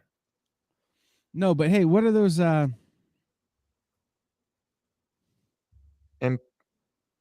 thing? Dave, I'm sorry. I genuinely don't know what you're referencing. MP? Yeah, I don't know either. What are those Epicurus books? What's that? The Piranha Press Epicurus stuff. Have you never seen that stuff before? I mean, I the have. William Mesmer Loeb's. I have. I'm very interested in it. The Swamp Thing. Dave, which Swamp Things are we talking about? I don't understand the revised aspect of it. Okay. There is a Roots of the Swamp Thing, #1, which was part of that 5-issue miniseries that they put out in 1986 to coincide with the Alan Moore Swamp Thing. That issue #1, that was a reprint of Swamp Thing Volume 1, #1, the Len Wein, Bernie Wrightson. That's issue 21. All right, hold on. See, we'll work it out. What's that? See, we'll work it out. I don't know, man. This isn't easy. Oh no. How do children do this and make it seem like it's an easy thing? They have no sense of self-doubt or what's the other word I'm looking for? Awareness. Yeah, I guess. Yeah, this is Saga of the Swamp Thing. This is issue 21. That is the second Alan Moore. Most people consider it to be the first Alan Moore issue, but it is not. The very first one is issue number 20. That's that one right here. Issue number 21. That is the anatomy lesson issue. It's a VG minus at $12. And the reason why, because this is a book that has a lot of value. Our copy is it's beat up. Right here, where the DC logo is, there's about a 1.5 inch tear. That is the biggest flaw. And it has a lot of spine stress along here.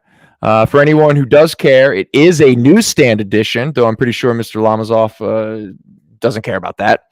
And Jason isn't here to bust his balls, so it's not as funny to mention. But this copy here, VG minus, it is only $12 instead of like the $60 to $80 that it normally is. Issue 20, also, that's another one that is not in the best condition, which is why it is only a $10 book. It's a VG minus. And the main flaw of this book is it has a small chunk missing from the back cover. And Dave, all right, I'm assuming you're taking issue 21. All right, bud, that's yours. All right. So there's Mr. Lamazov. I can write it down. All right. Kyle, our next break is 6:30? Yeah. All right. Okay. So an interesting thing about me is I have an almost complete collection of everything Piranha Press ever did. Wait. Mhm. Do you have Brooklyn Dreams? I do. Dude, that is my favorite. Like, all right, first of all, J.M. DeMatteis, great writer. Mm-hmm. Probably the best thing he ever wrote. And it's it's autobiographical, but the Glenn Barr artwork is like, it's beautiful. There's a lot of stuff that Piranha Press did that you would call not good. They took chances. Right. And some of it, I'm looking at you, Miami Mice, and some of those things. Some of it did not work.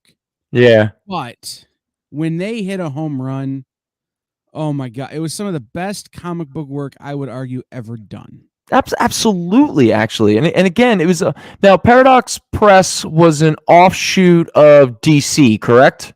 Yes. Okay, yeah. It was like one of their little boutique companies where they were like, well, we can't publish this where Batman and Superman are published, so why don't you take your weird little crime books or your weird little esoteric, I accidentally took acid and it changed my life books. At Road to Perdition, that was originally published in Paradox Press, correct? Yes. And in fact, I'm pretty sure if I remember correctly, Paradox Press was doing a lot of crime comic books before the crime genre in comics kind of sort of had its resurgence, a decade later. Yeah,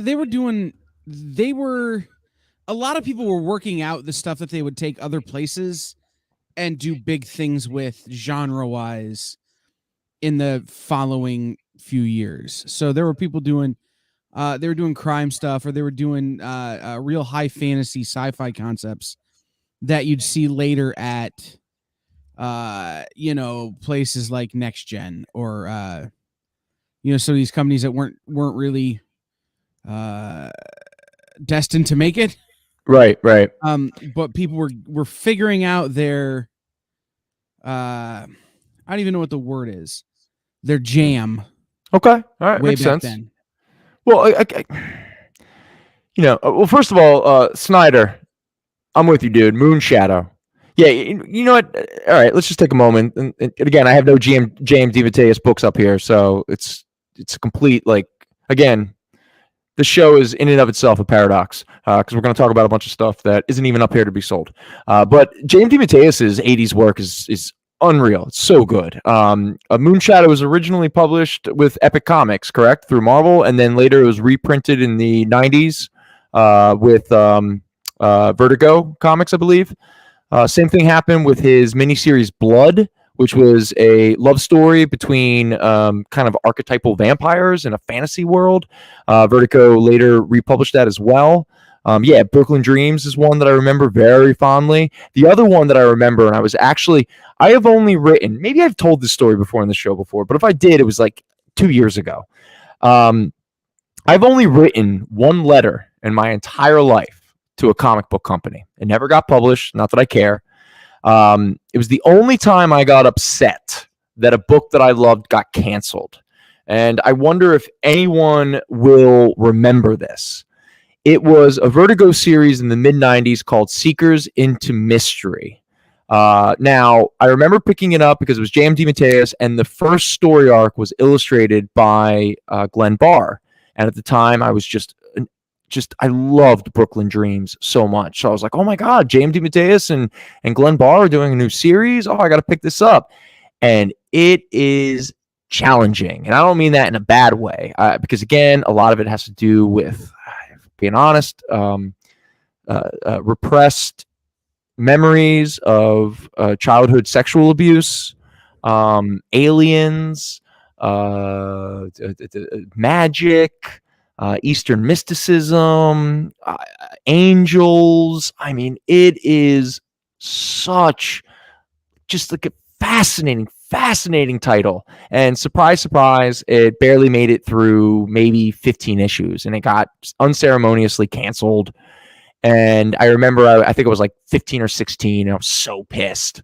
And I wrote to DC. I was like, how dare you? I mean, you just put out 8 different Superman books and Batman books, and the industry is a complete mess, and everything is mediocre, and there's nobody's taking any chances. And here's this book, and it's talking about some really heavy stuff, and yet at the same time, it's being very optimistic, and it has this humanistic a touch to it, and it's beautiful, and you just unceremoniously just cancel it and this and that.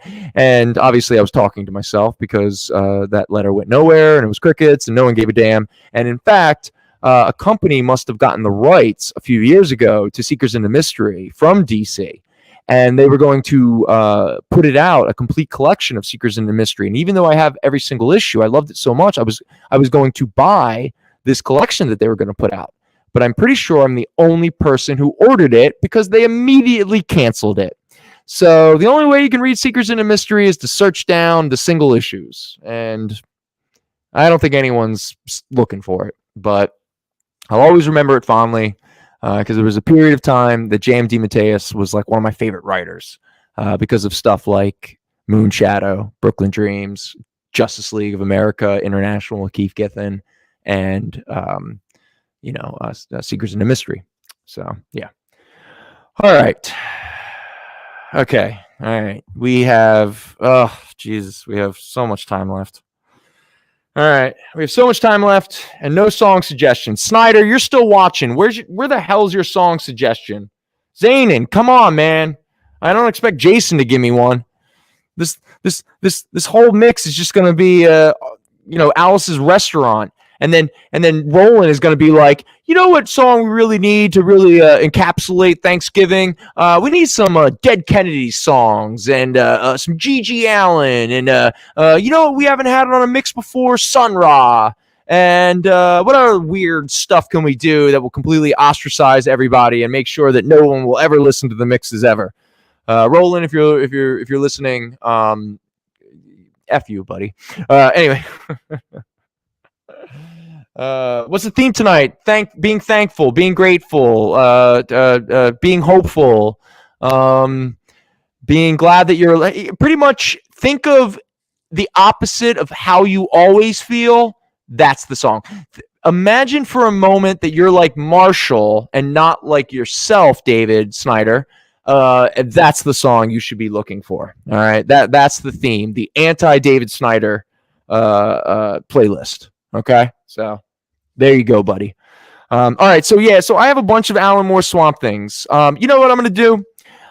I'm just going to show off all the covers. If you have any interest in them, I'll let you know what their condition and their prices are. They're all pretty decent. I'm pretty sure they fall into like the very fine sort of category. And that grade is primarily predicated on the fact that the pages are off-white, a little bit of on like the edges. You know, like comics sometimes near the top, they'll start to kind of tan a little bit earlier than the rest of the pages. Good. We got a mixtape suggestion. Zanin coming in. I knew if I just whine like a baby, you all would come. Yo, Manic Street Preacher, Zanin. Dude, did I ever think anyone was going to suggest a Manic Street Preacher song that wasn't me suggesting it? I'm going to say no. Dude, good man. Okay. Oh, David, Mr. Lamazov coming in with high hopes. The great, if I could find the Harry Callis, the great classic Phillies announcer, if I could find his version, I would love it. David, we already have 2 versions of Be Thankful for What You Got. So you definitely came in late to the show because we have the William Devon version that Wordman gave us. And I threw in the Massive Attack cover, Be Thankful for What You Got. So Snyder, you better come up with something better. And Zanin, I don't know if we've ever talked about the Manic Street Preachers because I myself am also a huge fan. And I would love to wax poetically about our boy Richie. I mean, come on, man. Isn't the Holy Bible like one of the best albums of all time? Walking Abortion. I mean, love that band. Love that band. All right, Manic Street Preachers. What was the song? It was This Is the Day. All right, This Is the Day. And then Mr. Lamazov, Dave, you came in with High Hopes. There we go. That's an awesome suggestion. High Hopes. Here we go. Oh, there's a Sunset Gun version. All right. Hey, look at David. Yeah, what was that, Kyle? I don't know what I've just stumbled onto. Uh-huh. But I put Harry Callis into the Spotify. Okay. There's a whole record of just Harry Callis saying things. Seriously? For instance,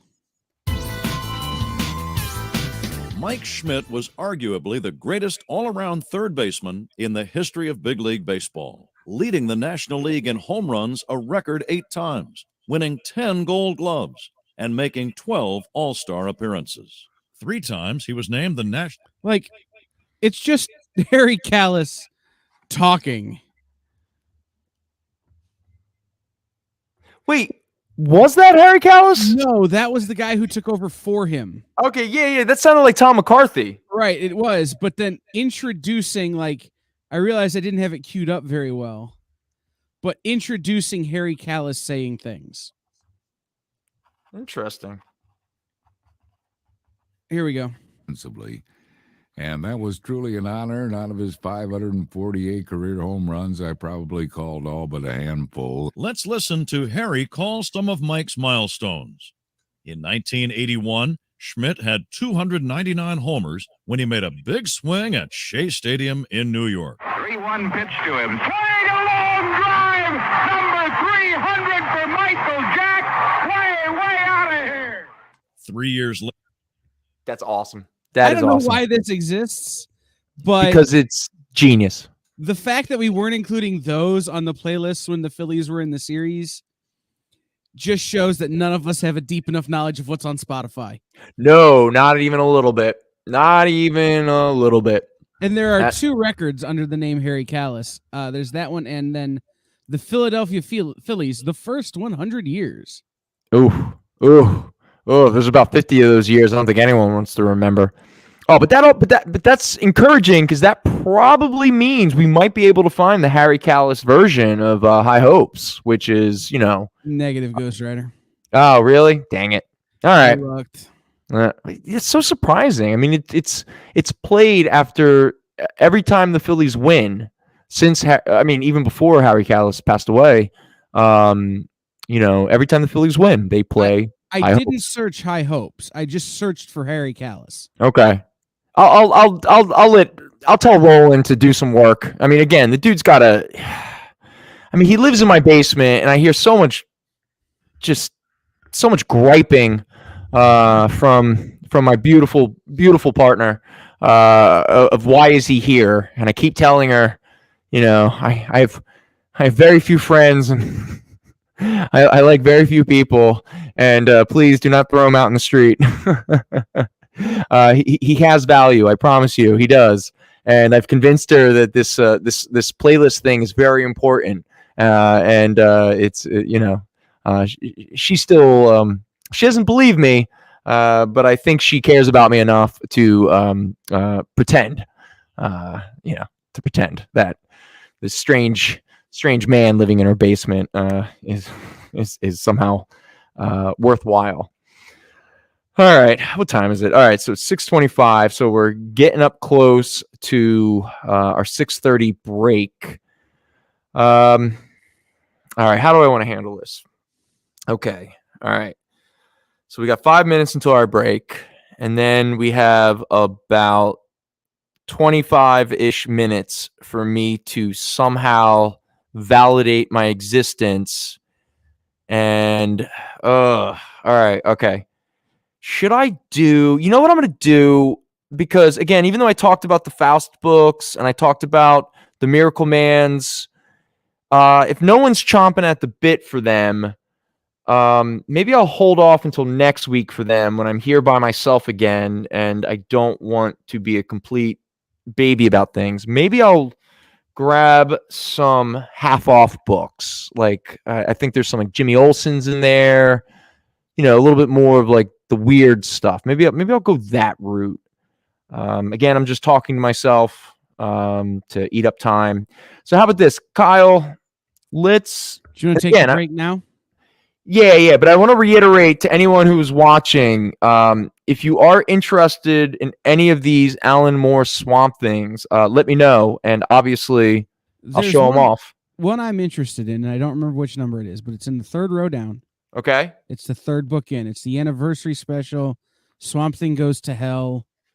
It's got like you could grab it from where you're standing. Like it. Third row down, third book in, anniversary. Yup.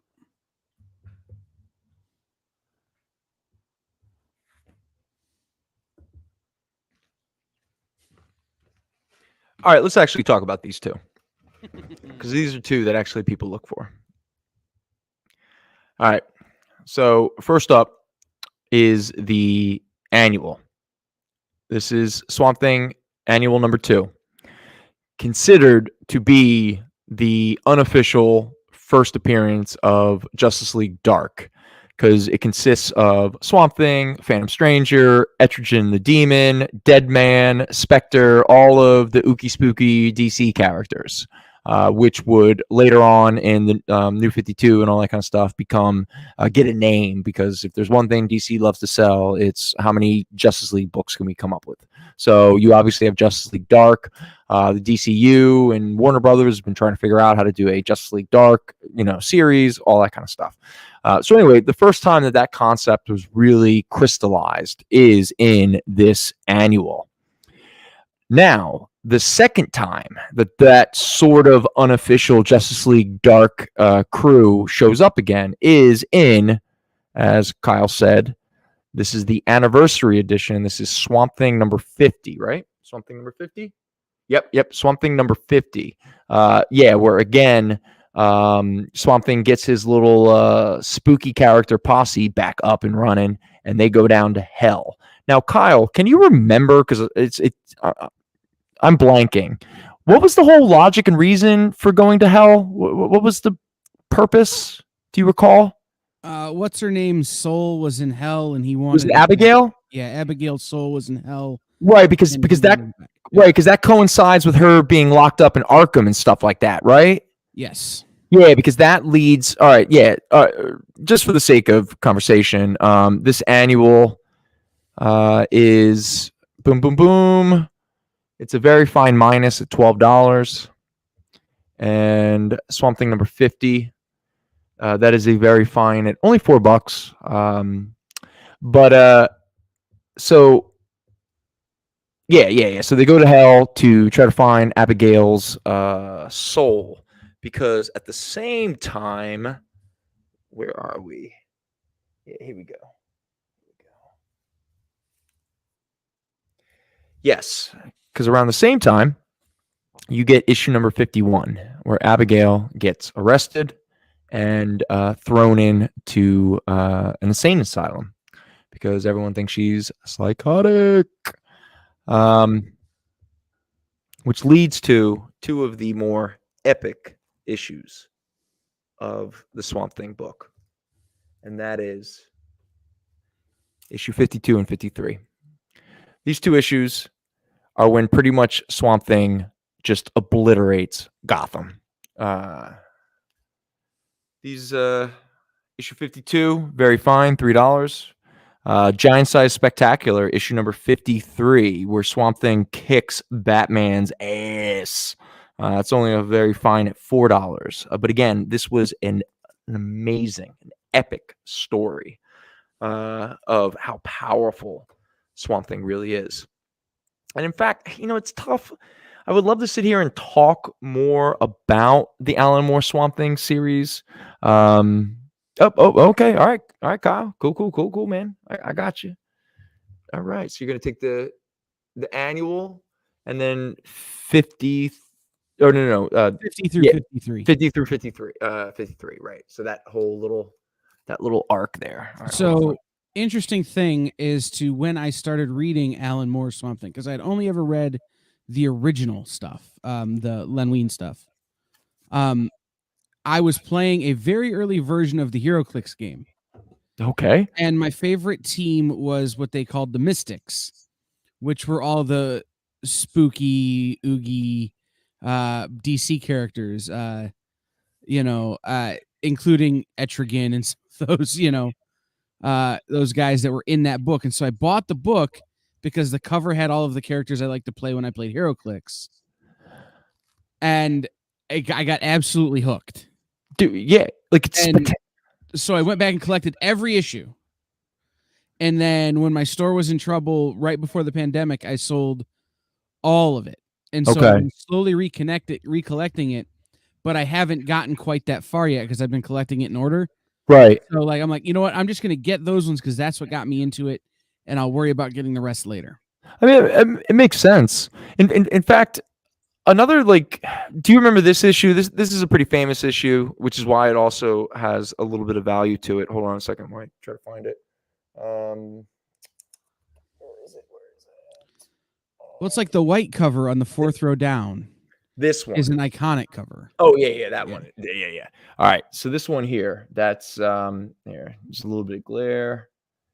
All right, okay. So not only is that a John Taltelben painted cover, this is issue number 34. This is a very fine plus at $14, and you ask yourself, why is this so valuable? It is an extremely iconic cover in regards to the Alan Moore run. It is also the infamous issue where Swamp Thing wants to connect to Abigail deeply, and she wants to connect to him deeply.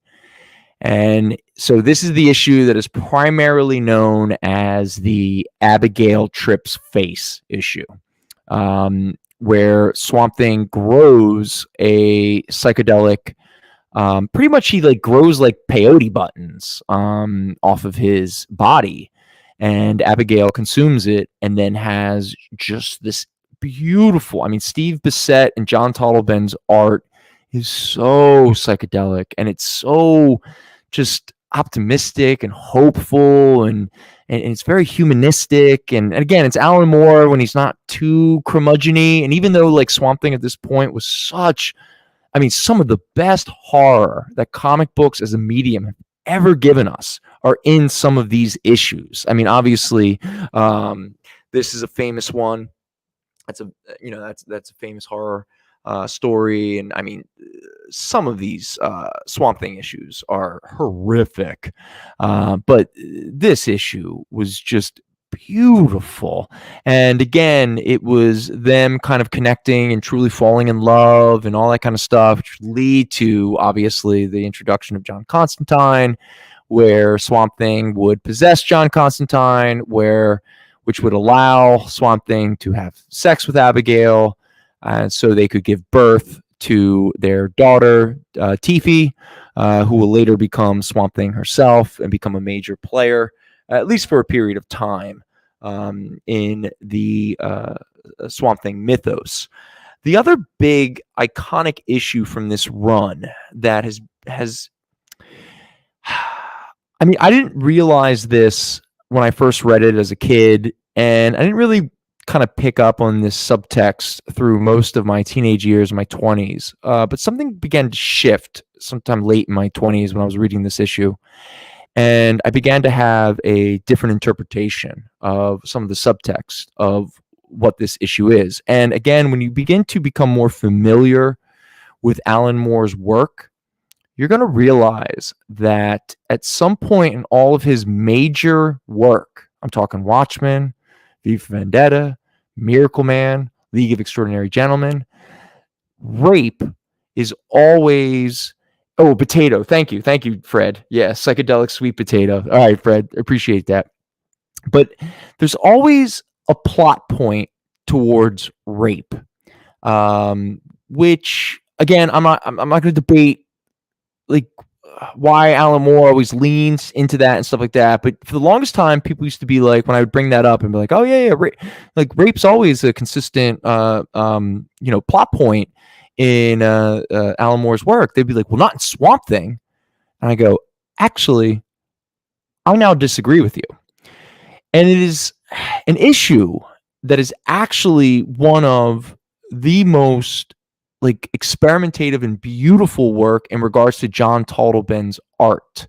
This is an issue where John Totlben, he created all of this like mixed media paintings. In fact, there is, or used to be, at least back in the late 90s when I was visiting schools up in Massachusetts, somewhere I think in like central Massachusetts or so, there was a museum that was specifically made towards graphic illustration and comic book art. And this museum had all of the original, and they were huge. I couldn't believe how big they were compared to how they're printed in the comic book.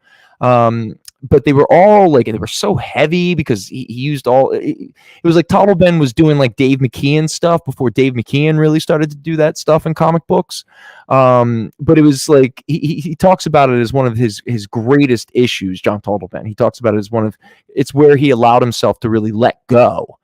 But the thing is if you look at the story, so there was a period during Alan Moore's Swamp Thing, sometime after he almost destroyed an entire city of Gotham, where he went for a little soul searching and he projected his consciousness into space. And that's where the book weirdly becomes kind of like a science fiction, like an EC Comics. So where most of Swamp Thing up until this point was sort of like Alan Moore doing EC Comic horror books. This was the period where he started doing EC Comics, like weird science fiction kind of stuff. It's where he, I think Swamp Thing fights the Thanagarians. I think there's like an Adam. Oh yeah, there's a beautiful Adam Strange issue during this arc and stuff like that. And so at some point nearing the end of the Alan Moore science fiction Swamp Thing arc, Swamp Thing's consciousness is trying to move back to Earth. He's trying to come back to the green. And there's a point where he ends up inside of a sentient satellite. Now, again, Swamp Thing is sort of trapped. He sort of possesses this satellite. And the satellite's like, what the hell? What is going on? Swamp Thing's like, I don't mean anything. I'm just trying to get home. But the way it is written and the way that the satellite reacts to being possessed by Swamp Thing, I mean, it reads like a rape scene. I mean, Swamp Thing, whether he intends it or not, this sentient satellite did not consent to being taken over, to being, possessed and abused by Swamp Thing. No matter what Swamp Thing's intentions were, the way that this character, this sentient satellite is written, it reads like a rape scene. It's intense. And again, it is one of the standout issues of this entire run, specifically because of the art. But like it took me later in my life to kind of like really, and thankfully I found some other people, not that you should find people who validate every thought you have or anything like that. But I began to realize that I think a lot of people have come around being like, no, yeah, that's exactly what was going on in that issue. And that issue, hold on a second. I believe it's issue 60. It's a very iconic cover. Oh, actually, it's not up here. Hold on.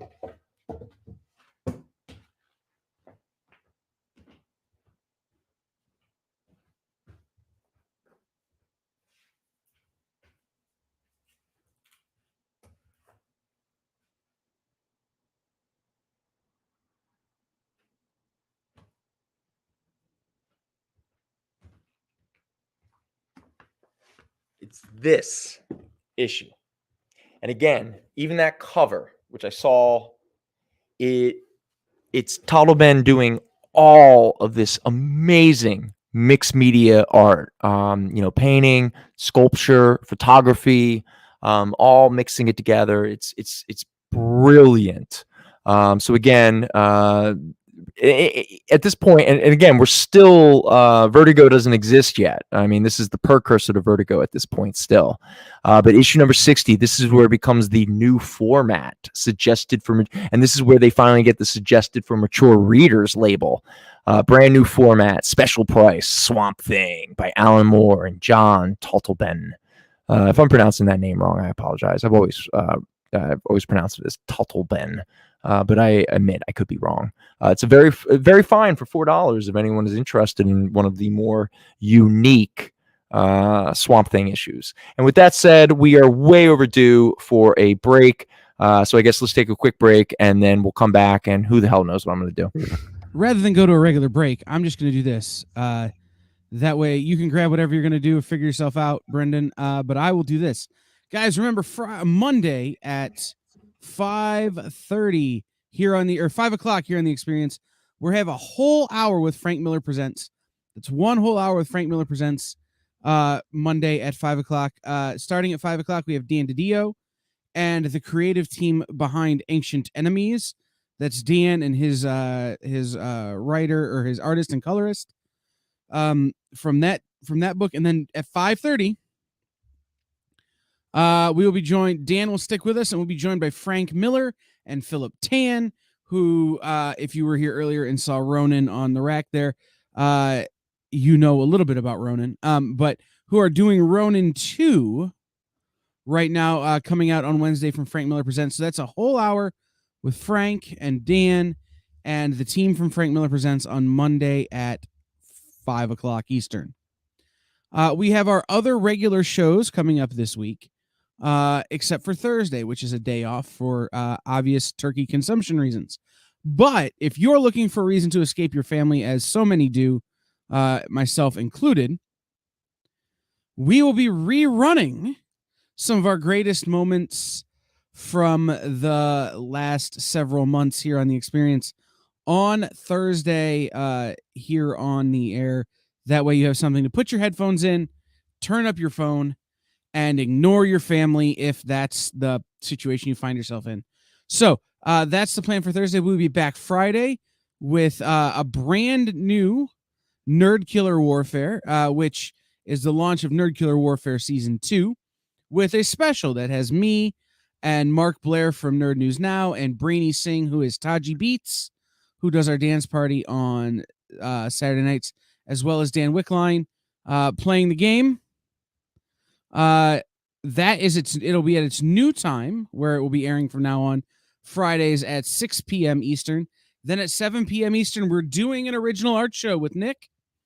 So that will happen on Friday, and then we'll be back to our regularly scheduled programming for the rest of the week. So unless Brendan tells me after we get off the air, I'm not doing a show Sunday, but I bet he'll be here. So we will see everybody this week, Friday, 5 p.m., Dan DiDio and the team for Ancient Enemies. 5:30, Frank Miller, Philip Tam, and Dan DiDio for Ronin 2 from Frank Miller Presents. Our whole 5 o'clock hour tomorrow is Frank Miller Presents.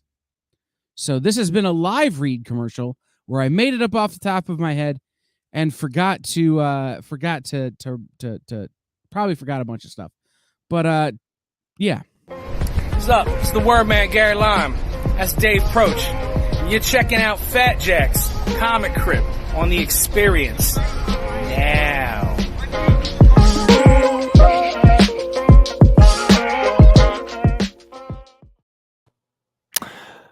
We are back, and I am as moody as ever. You know that thing where you start talking and realize you don't know how to end a sentence? My entire life? That just happened to me. Like literally my entire life. Yeah. I don't know how to end this sentence. Yeah.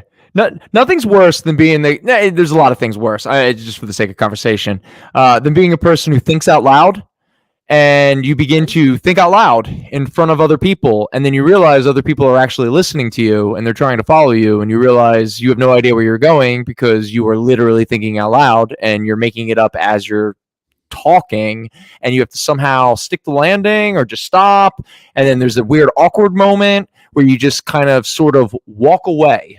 Actually, you know what? Funny little story. All right, for anyone who's familiar with Fat Jack's Comicrypt, we've had many employees over the years. We had this one employee. Let's just say there's a reason why Eric and Mike will never ask my opinion or advice on hiring, because I got one person hired here one time, and it was a disaster. And I have to carry that with me for my entire time here. But this young gentleman, back when we were still friends, I don't know if this occurred before he started working here or not. I'm going to say it did. We went to a party with Contrell, Mr. Terrell himself, a Hall of Fame Fat Jacks employee. And this is a period where Terrell was trying to be a fashion photographer. So there was something called Model Mayhem or something, where a bunch of creepy middle-aged, overweight, photographers would hang out with young models and be like, "Oh, you want to come to my house?" And it was creepy as hell. But I would go to these parties. There would be these like get-together parties with Trell, so he could network and stuff like that, and I could, I don't know, maybe meet some ladies.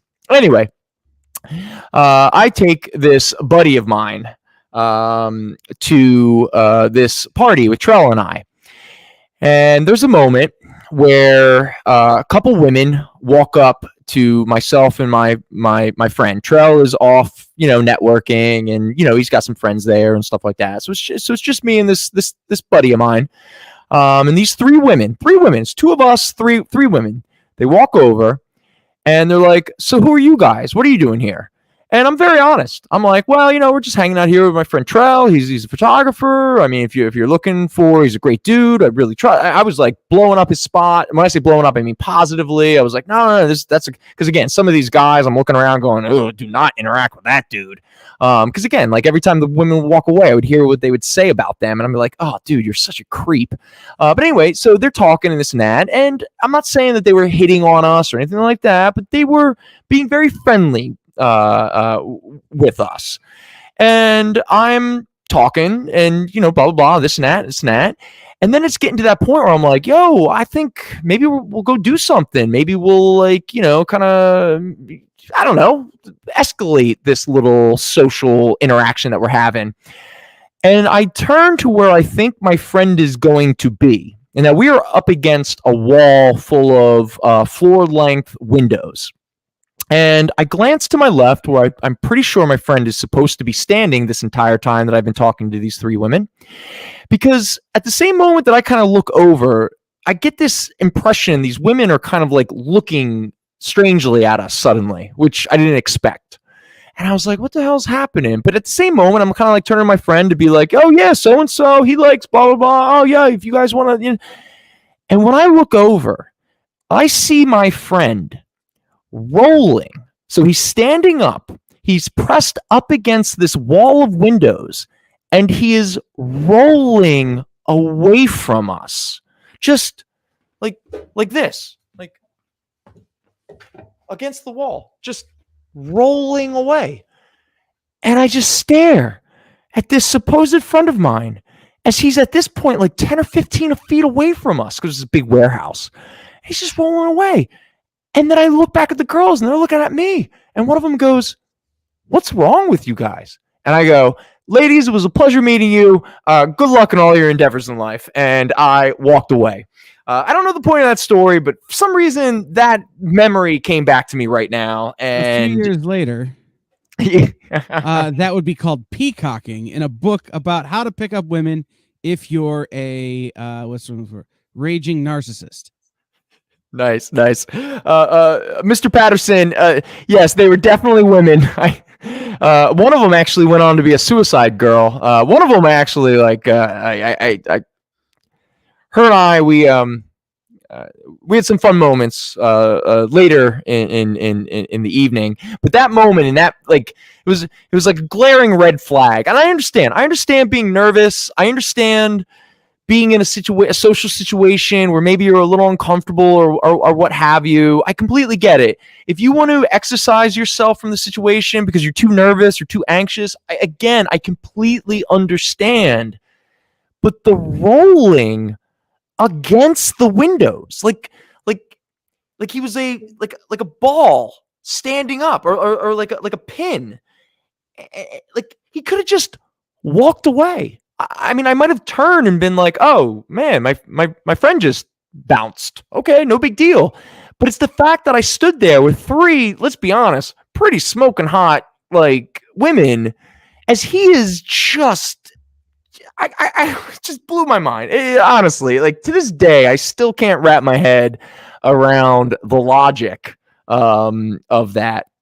And yes, you know what, Zanin? Trell does need to show up on the Fat Jack's Comicrypt show. If for anything else, we need to at least tell everybody, man, all right, this shop has been open. If we make it to 2026, we've been around for almost 50 years. And there have been a lot of characters that have come through these doors. That's for sure. And there are a few of them that are still around. And let me tell you, I mean, maybe we'll change some of the names to protect some people's identities and stuff, but there are some good stories. If anything else, if I could get Al back on the show one last time, just to tell some of the stories that we've done. Again, sometimes people go, "You're a middle-aged man. Why are you still working at a comic book shop?" I'm like, "Yo, life experience, brothers. Life experience." The girl I had relationships with was not the suicide girl. No. I don't want to get there. I had another relationship with a suicide girl, but that was not part of this story. And yes, we're here to sell comics, not talk about my. I really hope my girlfriend's not watching. I was single for about 20 years of my life, just so we're clear. Where I had a girlfriend when I was in high school, and I had a girlfriend in my late 30s who I'm still in love with and together with to this day. But there was a really good 18-year period where I allowed myself to be open to new experiences, let's call it. And it was fun. We had some good times. Speaking of good times, before the show is completely over, if anyone's interested in some half-off Strange Adventures from the Silver Age, I have a few right here. First up is Strange Adventures 126, featuring the return of the Neanderthal Man. This is a 10-cent copy. It also has a new Atomic Knights story. Issue 126. It retails for $28, but if you're interested, it could be yours tonight for only $14. Next up, we have Strange Adventures 125, featuring the Flying Gorilla Menace, another 10-center. It also has a new Star Hawkins story, and I'll be honest with you, Zanin or somebody in the chat, who the hell is Star Hawkins, and should I care? But it retails for $25, but if you're interested, it can be yours tonight for only $13. All right, next up, Strange Adventures, issue number 195. I'm pretty sure this is the second. If it's not the second, it's definitely the third appearance of Animal Man. Oh, no, it's the second appearance because it even says here, you wanted him back, you've got him. Animal Man. He draws his powers from the beasts themselves. Watch out, villains. He's now a full-time superhero. All right, issue 195. It retails for $20. It can be yours for only $10. Next up, we have Strange Adventures 120. So these are, of course, not in order. It also has the second appearance of the Atomic Knights. But the main story is featuring Attack of the Oil Demons. Retails for $15. It can be yours tonight for only $8. Here we go. Wait. Star Hawkins was an interstellar private investigator with a robotic assistant. Cool. Next up, Strange Adventures 189. What terrible doom awaited these four men who dared to ride the monster go-round? All right, this is a fun little cover. This issue 189 retails for $12, but it could be yours for only $6. The monster go-round. There we go. Next up, Strange Adventures 191, Beauty versus the Beast, another adventure of the Switcheroo Witcheroo, the Enchantress, not to be confused with the Marvel Enchantress, the most fantastic mystery of the year, the Alien Prince. We've got to save that Earthling. He's my brother, Prince Jorna. Okay, whatever. There you go. What's the price? $15. So tonight it's only $8. Cool. And do we have a couple more Strange Adventures? Yeah, we got a 4 more. So I'll run through them real quick. This is issue 198, another startling adventure of a mortal man, the hero who lived and died 100 times. This is $16, but tonight it's only $8. And then, this is the Strange Adventures where Dead Man starts showing up. And the big warning on the cover is don't die Tiny. Who's Tiny? I have no idea. This is issue 213, retails for $18. It could be yours for only $9. And Dead Man, starring in Strange Adventures, issue number 210. No, first you killed me. Now you want to kill the only witness to my murder. It's a dude with a hook. But that is some Neil Adams covers, that's for sure. I guess at this point, Zane, and correct me if I'm wrong, Strange Adventures 210, at this point, is Neil Adams doing the Dead Man stories in the interior. It retails for $14. Tonight, only $7. And the last issue of the night, Strange Adventures 238, The Secret of the Tom Thumb Spaceman, The Man Who Killed Himself, and Adam Strange, Shadow People of the Eclipse. Like I said, Strange Adventures 238 retails for $14. Can be yours tonight for only $7. All right.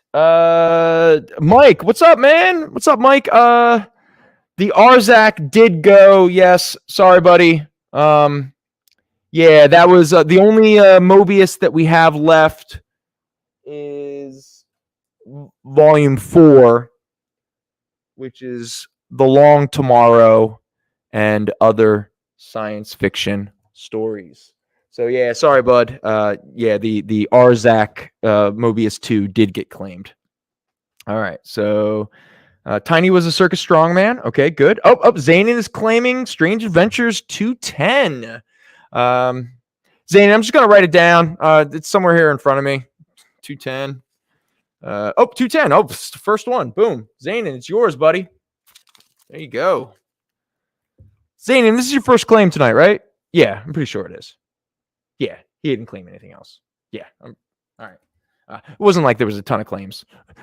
Mike's not going to sit there tonight or tomorrow and going, man, Brendan really killed it tonight. Man, he really validated why I keep him employed. Which, Mike, why do you keep me employed? I don't know. I just want to point out that Tiny was a circus strongman. That's what Dave Lamazoff was saying, right? Is the name of my Primus cover band. Tiny was a circus strongman. Dude, that's a really good Primus cover band. Yeah. Good stuff. Because now I have Johnny Was a Race Car Driver stuck in my head so hard. Oh, good one. Yeah. I'll be humming it at dinner all night. Yeah. Oh, Kyle, don't forget John McClane. Yo, you don't want him to yippee-ki-yay you, man. So you better make sure. John, can you just take them in and give them to Mike and Al and have them ship them when they ship me my books? Okay. Yeah. If not, we can work that out. But okay, no, I would imagine that is doable. So, Mr. McClain, if that's cool with you, why don't you bring him in when you come to pick up your books, and we'll put them together with Kyle's books. Oh, cool. All right, he already said it. All right, so Zanin, you claimed Strange Adventures 213. Where's that? Nope. 213. All right, Zanian, I got you, buddy. There we go. All right. So it wasn't a complete waste. We sold a couple of books. Oh, God.